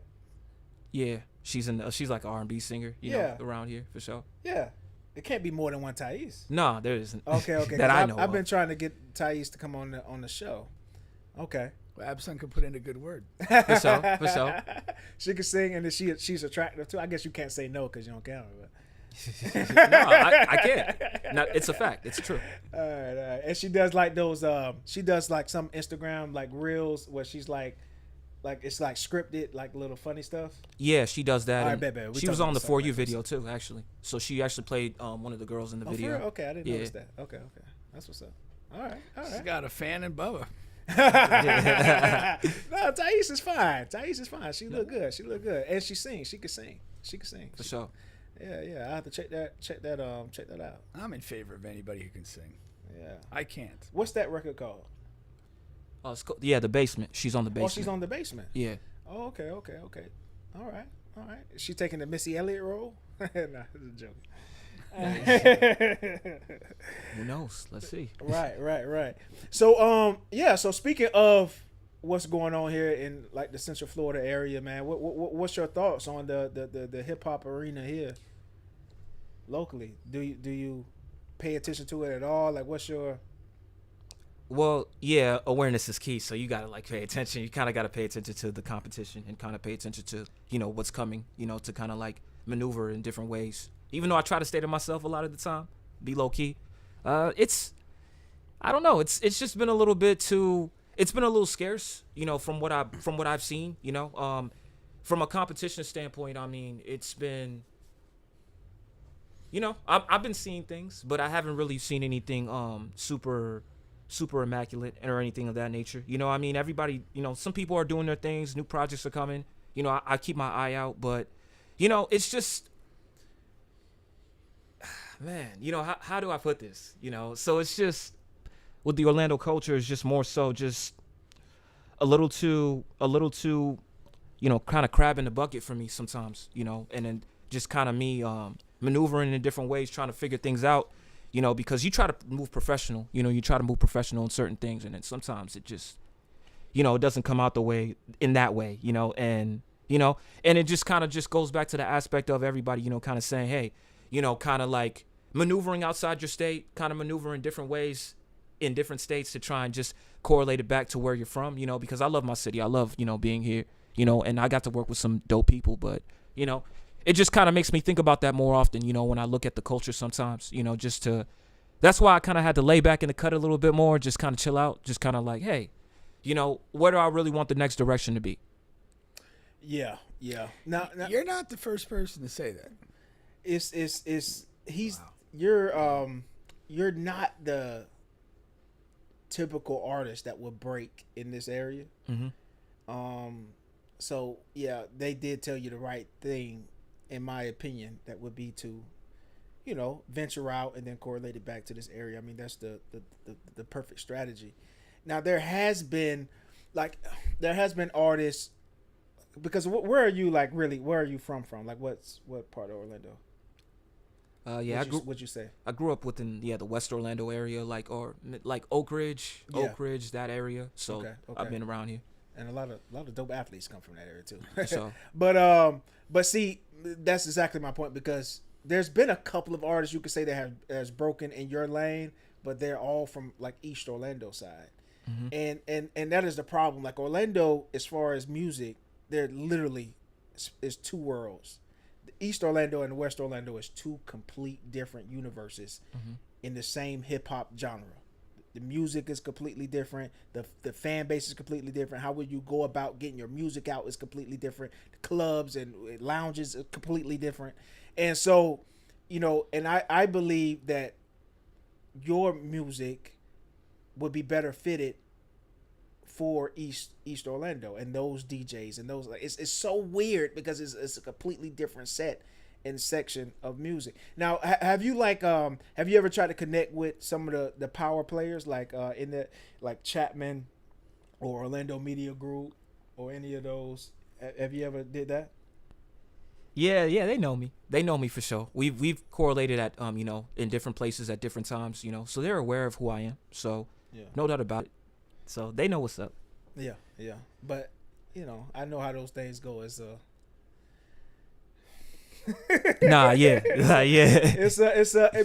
It's because it's a who you know type of thing with a lot of the power players, and so it's tough, man. It's tough. That's why it's best to just do what you're doing, man. Just do your thing. But you gotta build relationships. It's so fucking weird because you really don't want to have to fucking fool with those guys and depend on those guys, but A, they're power players, and B, that a lot of them don't play fair. So it's a weird game, but it's a game you chose, and I think you're kind of doing it the right way, So I mean, there's that. Yeah, for sure. Nothing against them at all. Nothing against the key players or anything like that. It's just like you said, just kind of finding your own way and kind of doing your own thing. Bingo. As far as just Okay, because I wasn't within those spaces, especially when I was still coming up, trying to, maneuver myself, get into the scene and everything like that, networking as much as I could with a lot of people. So a lot of people are aware of who I am, but it's just like, after a while, it's just kind of like, you kind of look back, it kind of goes back to what I said about the awareness thing, kind of like, hey, where am I really? Where do I find my place in this? And then I just had to kind of step back and just, figure out my own thing, get my own thing going on. And, and it's worked, for me. Now, last time we asked, Pink is a big performance guy. Now, you wasn't really performing anywhere last time you came on the show. Have you been performing? Do you have any plans to perform, especially anything off this project? Yeah, absolutely. It's just a matter of the project coming out. Really, that's the focus. But once that's kind of like established, I plan to perform a lot again. I've been mostly just chill. I mean, I've done some things here and there, like I did this Free Yourself show not too long ago. That was a while ago. That was a contest. I ended up winning that. That was cool. A cool little couple 250. Put in my pocket a little bit. Yeah, but keep it moving. Yeah, keep it moving, that kind of thing. But nothing really too big. Mostly just been laying back in the cut, trying to just maneuver, get the music together. Just getting that together, photo shoots. Just different networking things. So networking has still been happening, but it's just a matter of just kind of doing it in my own lane. Content's still happening, obviously, like you always see. So, yeah, that kind of thing. My thing with the performance is that if you're out there performing, like, you connect differently with, even if it's a small audience, like, you have a chance to really build a fan. Absolutely. When you step in front of somebody and you're talented and you create a vibe, anyone there is going to remember it and they're going to want to follow your stuff. And so it's kind of like hand in hand. You're kind of, like grassroots building fans by performing and being in front of people. Then they're going to fuck with your music and your videos because they're kind of on board with you. And I just think you kind of have to work both sides together, that you're like this real guy that can stand in front of people and knock them down. And you've also got your your recording and stuff like that. I just think it's an important piece to build like real connected fans. No, absolutely. It was like an instrumental part of my earlier career, obviously. Yeah. Like when I didn't really have music out a lot, I would just perform. Yeah. Everywhere I could, and network sure. with everybody I could. So, Yeah. Getting back to that aspect of it is for sure gonna happen. Good. No Good. doubt about it. I think it's a great idea. One of the last things I'll say, because I just, like I say, man, I just can't hold things in anymore. Mm-hmm. Now this is coming from a guy I listen to your music. I have your That's music. why Bubba's gonna get Depends on the way home. I have your music on my playlist, Yeah. right? So this is coming from a guy. I want you to take this to your meetings. I wouldn't screw around with projects, man. Mm-hmm. I for a couple of reasons. One is a grand scale of people.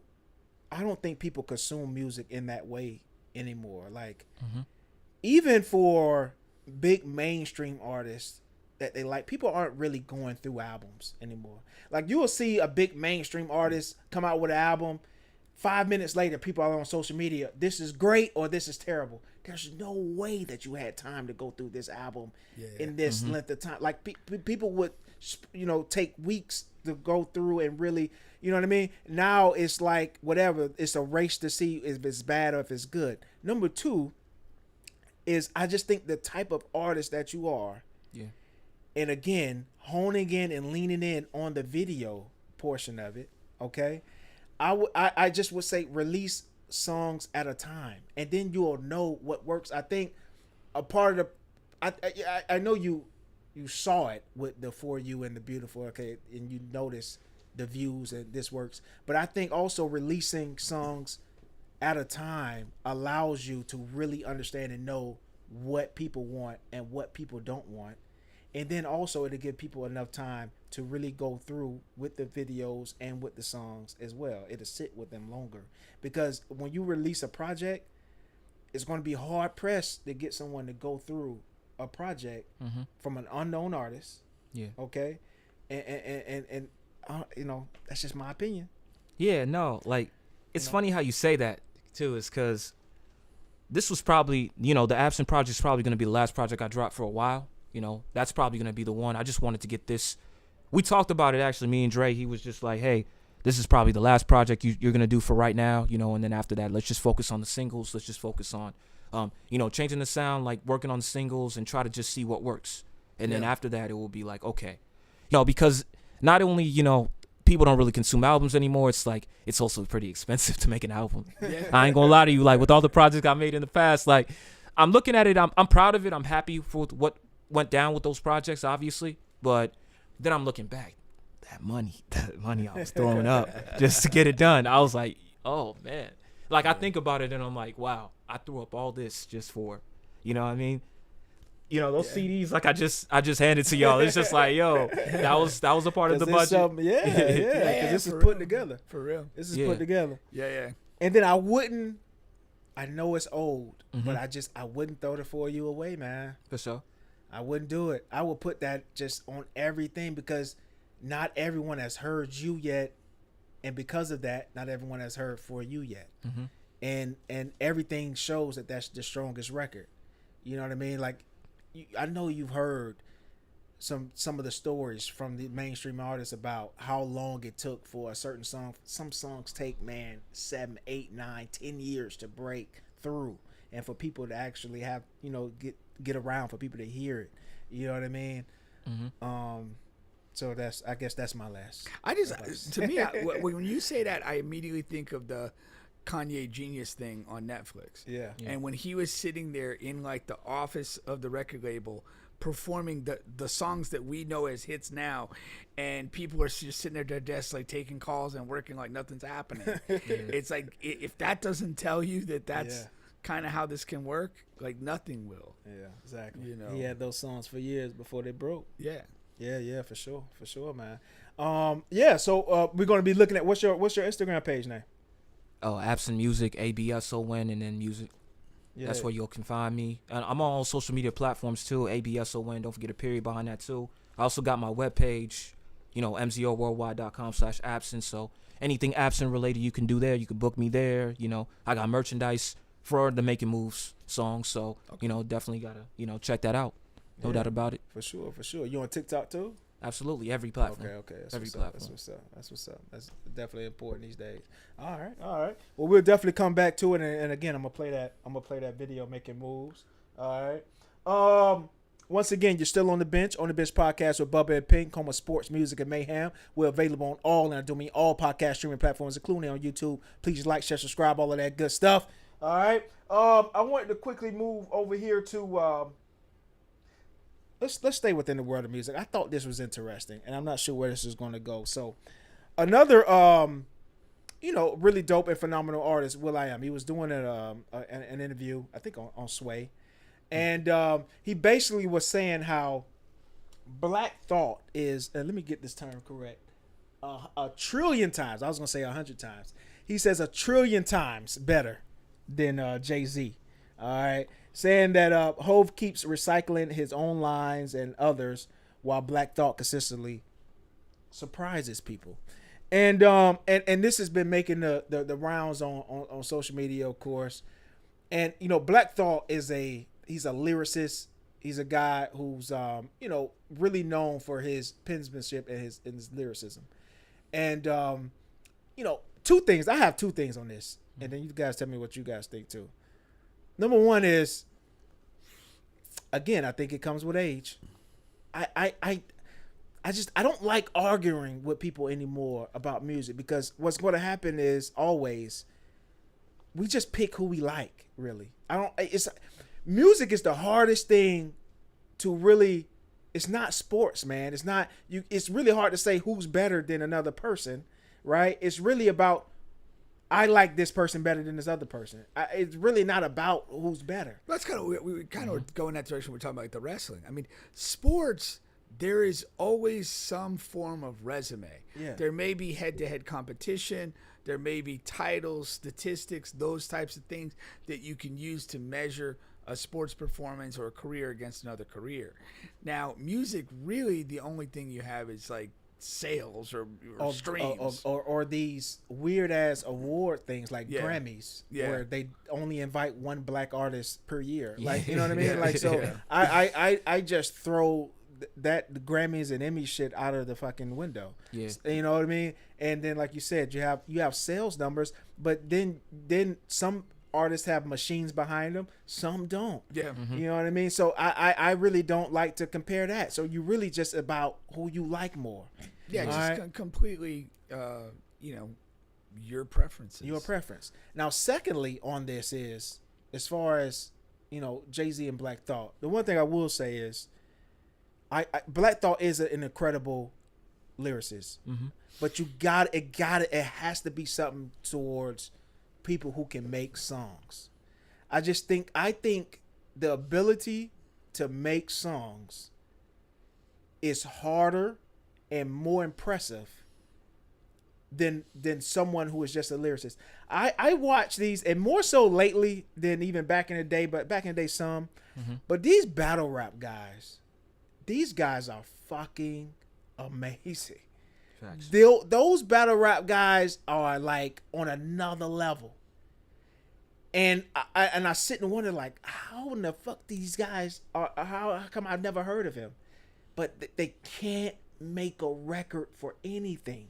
Because it's a completely different craft. Yeah, definitely. They're just putting,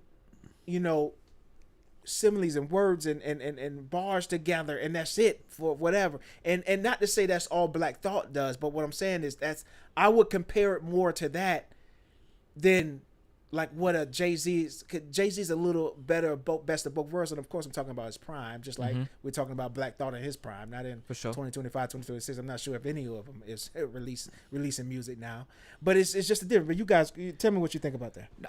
I think it's just two completely different crafts. When you talk about the battle rap stuff, Yeah. like making a song, like again, it's it's like the beat, it's like the hook, like there's so many things that like songs are shit that you listen to and you can't push out of your head, and that like really good songs, like they just stick in your head when you hear them. And that's like a combination of all that, the lyricism, the music, the hook, all of it. And when you're talking about battle rapping, it's a different form of art. You're not even comparing the same things. It's all about being clever, being direct, being spontaneous, reactive when you have to be. And that's just a completely different craft than, sitting around in a studio like this and kind of vibing and playing with some different ideas and whatever. I mean, in a way, when you're battle rapping, like you can't waste a word or a bar. Like it's here. You flub something up, you lose the battle, you look bad. But you could sit in this studio all night and come out in the morning with an absolute I see what hit. you're saying. I see what Because you're you saying. could, oh, that was shit. Let me run it back. Whatever. Oh, I Yeah. fucked that up. Let's go again. And in the course of the evening, this song could change quite a bit. But it's just two different things that you're doing.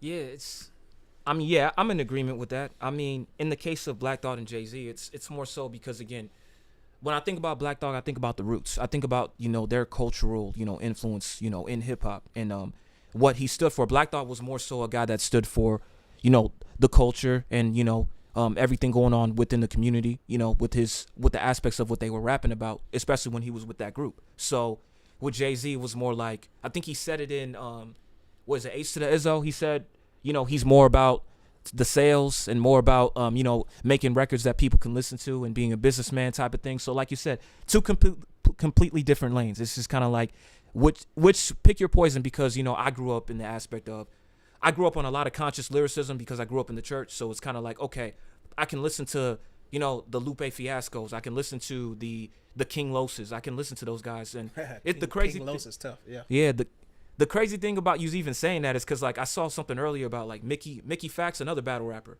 He talked about, Lupe versus Kendrick. He talked about, hey, I think in terms of rapping, Lupe is better. I think Lupe is a better lyricist. So, and then I see these people having these arguments about, no, I think Kendrick is better, Lupe is better, and that kind of thing. But then he kind of goes to your point, just kind of like two completely different lanes. It's like Lupe, he's more about lyricism. He's more about, especially nowadays. And then Kendrick is more about the song, about the songwriting. And, there's different aspects of what Kendrick does better than Lupe, and then Lupe vice versa, So Yeah.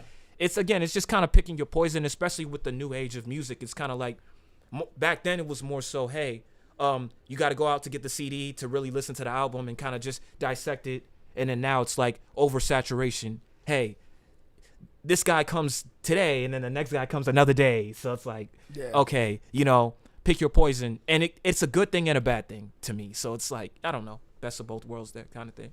Yeah. Well, you talked a lot about getting older, but like, to me, I feel the same. Like, when I was a younger person, I felt my identity was more closely associated to like the specific music that I listened to, and I had a much narrower palette for music because I felt like anything I listened to or acknowledged that I like had to be kind of consistent with this vision of myself.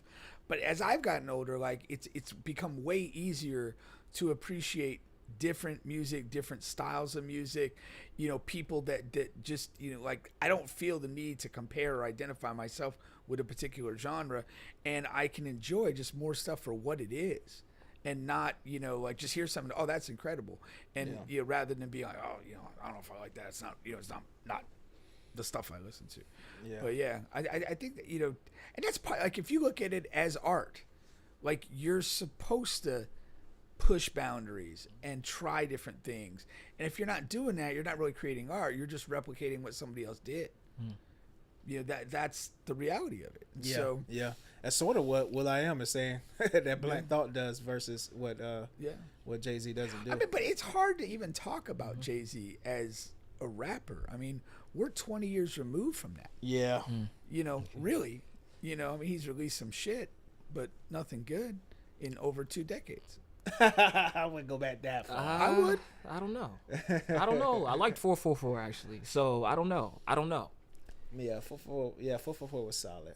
444 was solid, but again, it's just a preference thing. I could tell. But like will.i.am saying a trillion times. Like I know he's being a little facetious, but even then, that's like that's come on, that's crazy, man. Yeah, no, that's crazy. But again, it gets will.i.am. Yeah, when's the last time I talked about will.i.am? Probably never. Even though he is dope, he is a dope entity. He's done some great things in this industry for sure. Yeah, you know what I mean. But even as a producer, right? I mean, he's done some things. No, absolutely. Yeah, absolutely. Probably more accomplished as a producer. Probably more than as a performer. Yeah, for sure. Another quick thing I wanted to get to. Did you guys see this?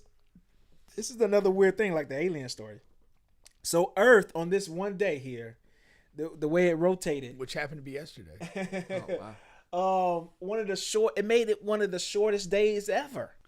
Like. So what is that? So the Earth rotated in essentially less than the 24 hours. Faster, I guess. Well, I understand what you're saying. Than 24 hours. Yeah. But how fast were we? 22 and a half hours? What See, I don't know. Did anybody get dizzy? But it just when you're talking about an overall feel, it does seem like these days are going by a little faster, man. Yeah, really? Definitely. I haven't noticed. Nah. I mean, I'm so fucking busy. Yeah. That it's just one thing to the next thing. It's like I don't really I'm not appreciating how long the day is. I just have a list of shit that has to get done, and I got to do it. No, that's true. That's true. So I'm not sitting around. You don't even think about that. that. The day. Yeah. But I'm getting less done. Are you? Less sleep. Sounds like a personal issue.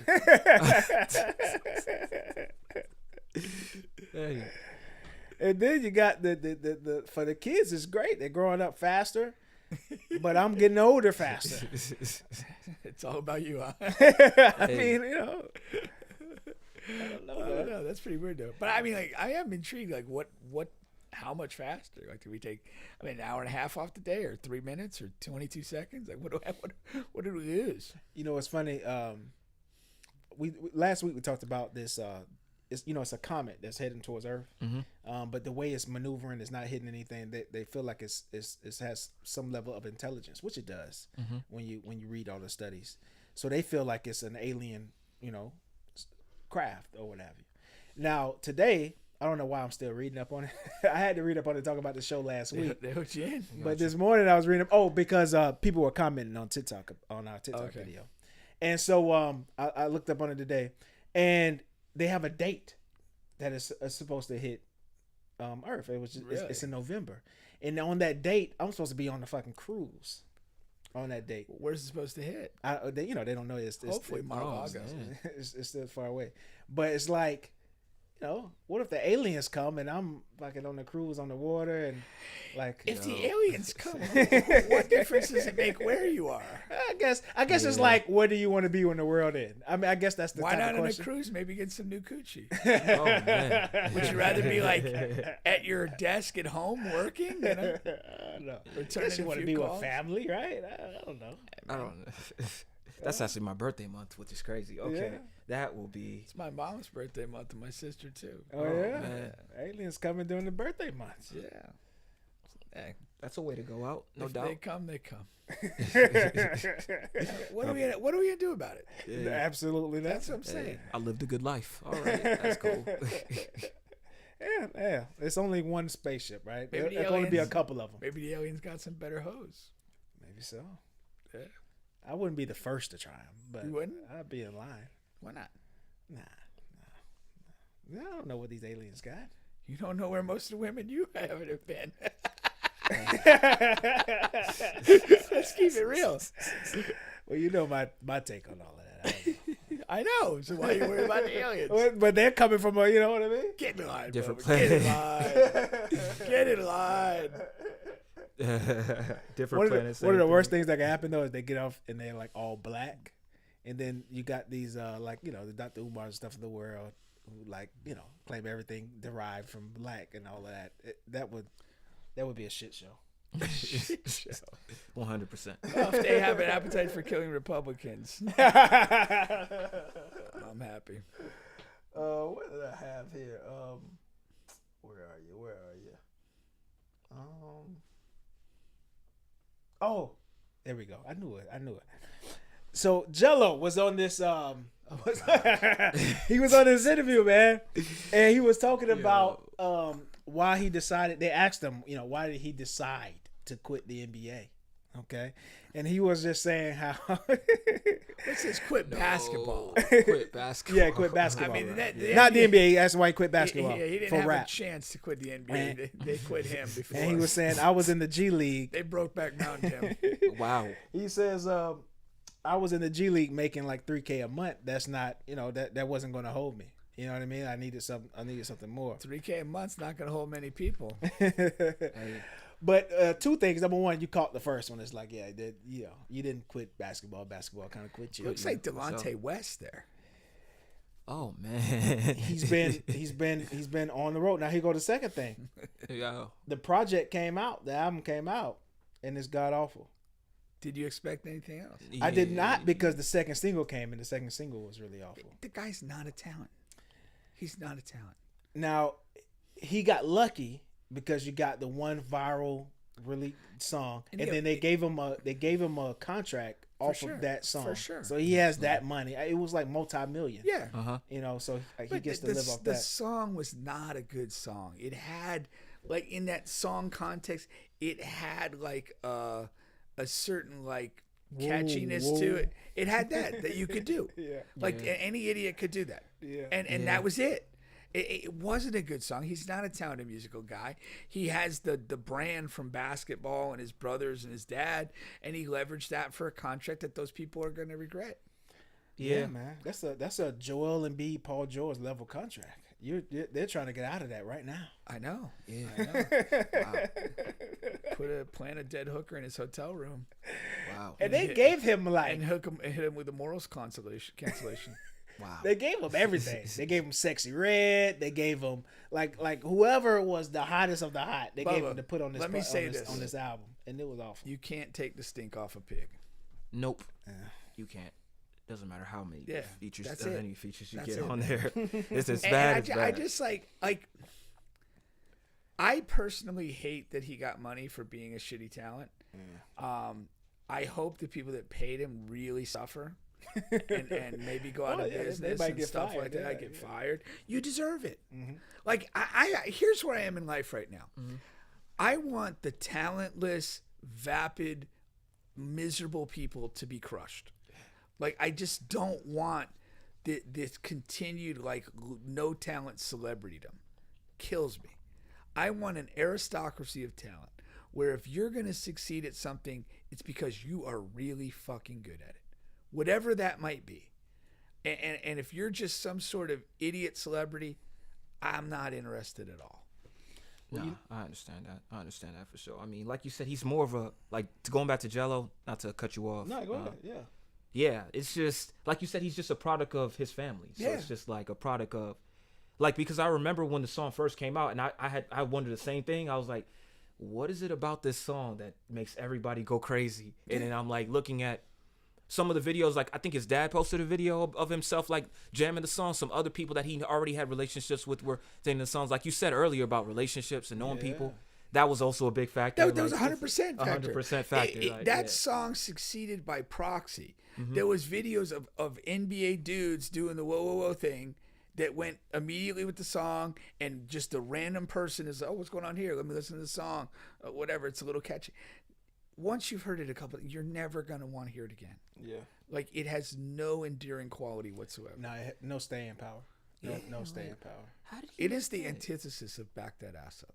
Yeah, but we got that. We could play Back That Ass Up for the aliens when they arrive, and it's going to cause some motion. Yeah, no, that's for real. That's for real, for sure. No, for sure. What was I going to say? I was going to say, about it's a new person that is the talentless celebrity now. There's a ton of them. Who are we talking about? Yeah. But the newest one is the booty warrior guy. Have you seen him making rounds? Wait, you talked about him like a couple years ago. That was Booty Warrior. No, you talking about a booty sniffer. The booty sniffer guy. The Booty Warrior was a legitimate hero. No, not this booty warrior guy. This guy is named Fleece Johnson. So they did an episode of him in the Boondocks too, a long time ago, of course. But he was in prison. Yeah. So now he's been released from prison. And they're like, he's been on everything. The interview. Same guy that you talked about years ago. No, this is a different thing, a different guy. So this is a guy who is known for basically raping men in prison. Okay. Oh, yeah. So they call him the booty warrior. And he got that line that be like, I want you, I gotta have you, whatever. And like I said, he's been released from prison. They got him literally. He's been everywhere. And he's your new celebrity. Okay. For raping men. So okay. Wow. Okay. I got a few targets for him. Wow. I can come up with a short list of guys. That's insane. Blowing up for that is insane. It is, man. It's really insane, man. We don't care.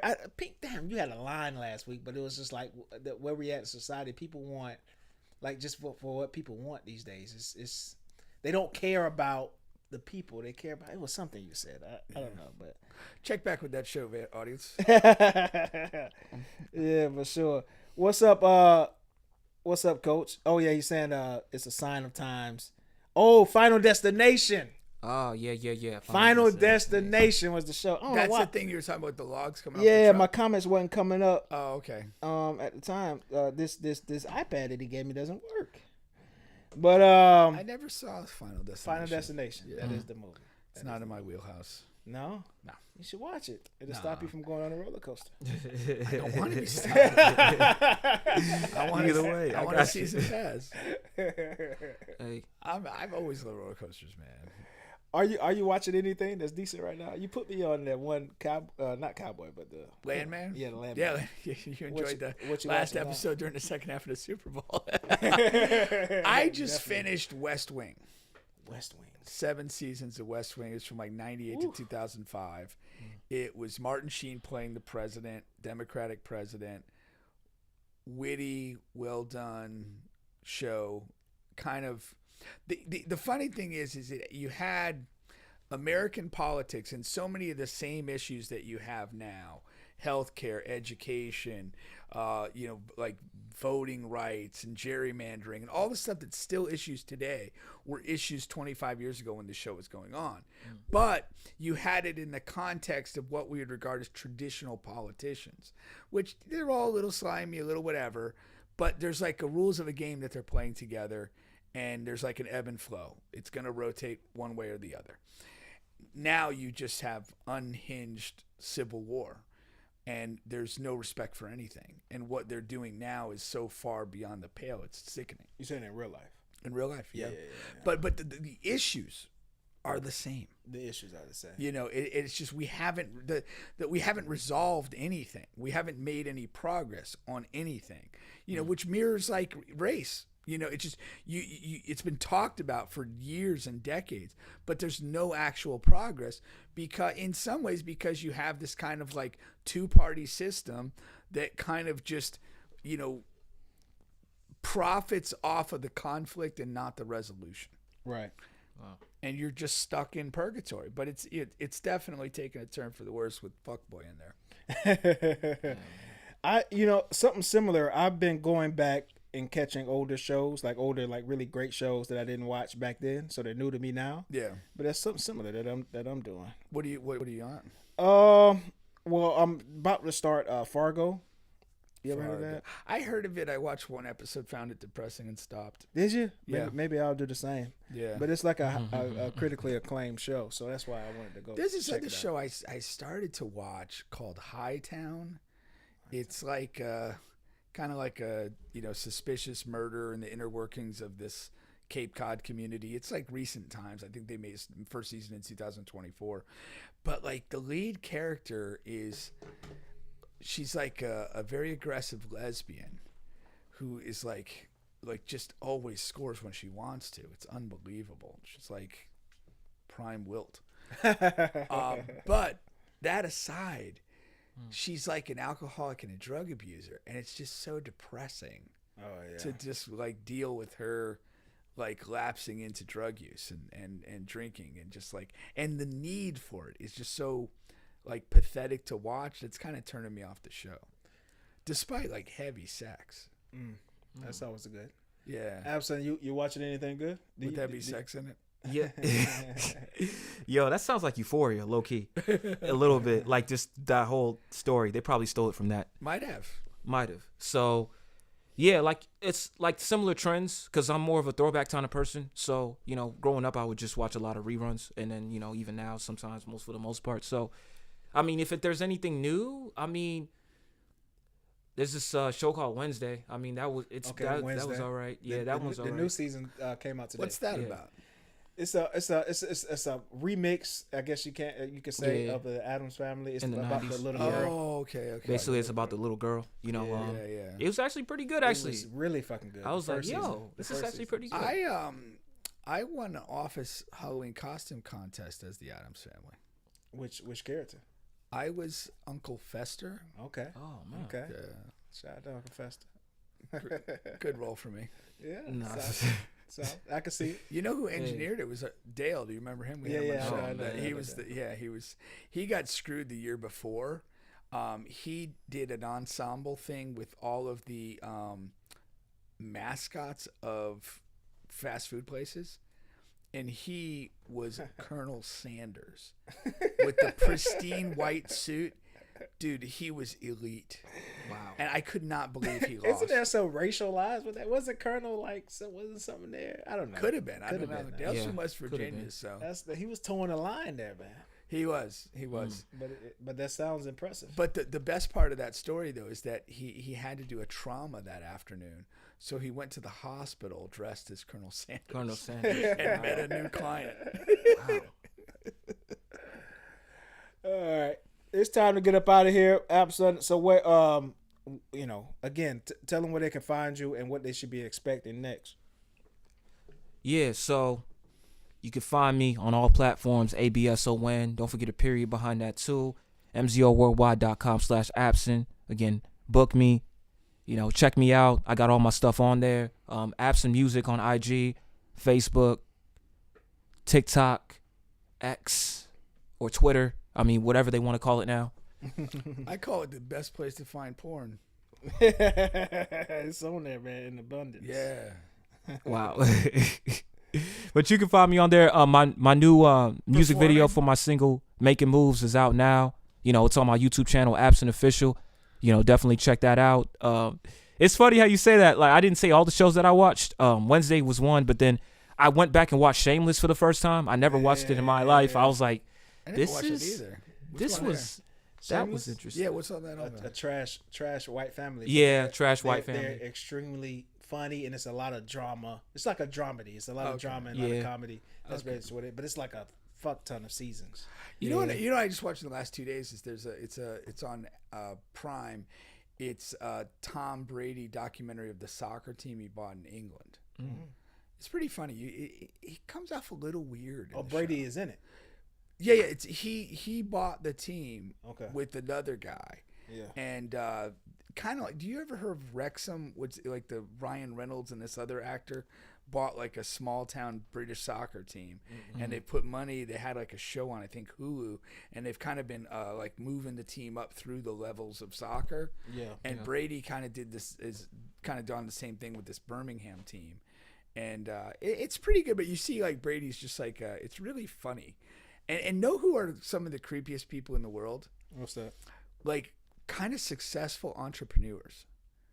They have this like belief in themselves, and they kind of talk in this like super positive like culture way that's really annoying over a brief period of time. Yeah. Like, so Tom Brady's partner in this is this like bald-headed white guy who's like a entrepreneurial guy, and he just sounds like a shitty seminar. Like every time he talks. Wow. It's just like, dude, shut the fuck up. Oh man. All right. Well, we'll catch you guys next week. Appreciate you for coming on, man. We're gonna check that album out, and I'm gonna on our way out here. I'm playing "Making Moves" here. What'd you say? One of the singles for your upcoming project here, right? Absolutely. All right. Appreciate you guys. We'll catch you next week.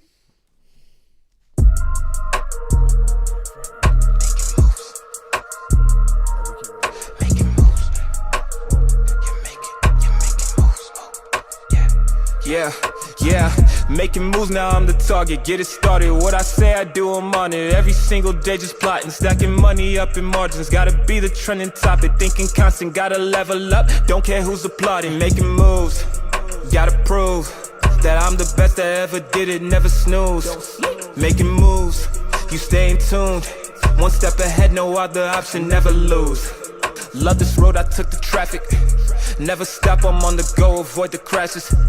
Got the bass up in the whip and keep it blasting. Run out of gas, don't even trip, got more I stashed in.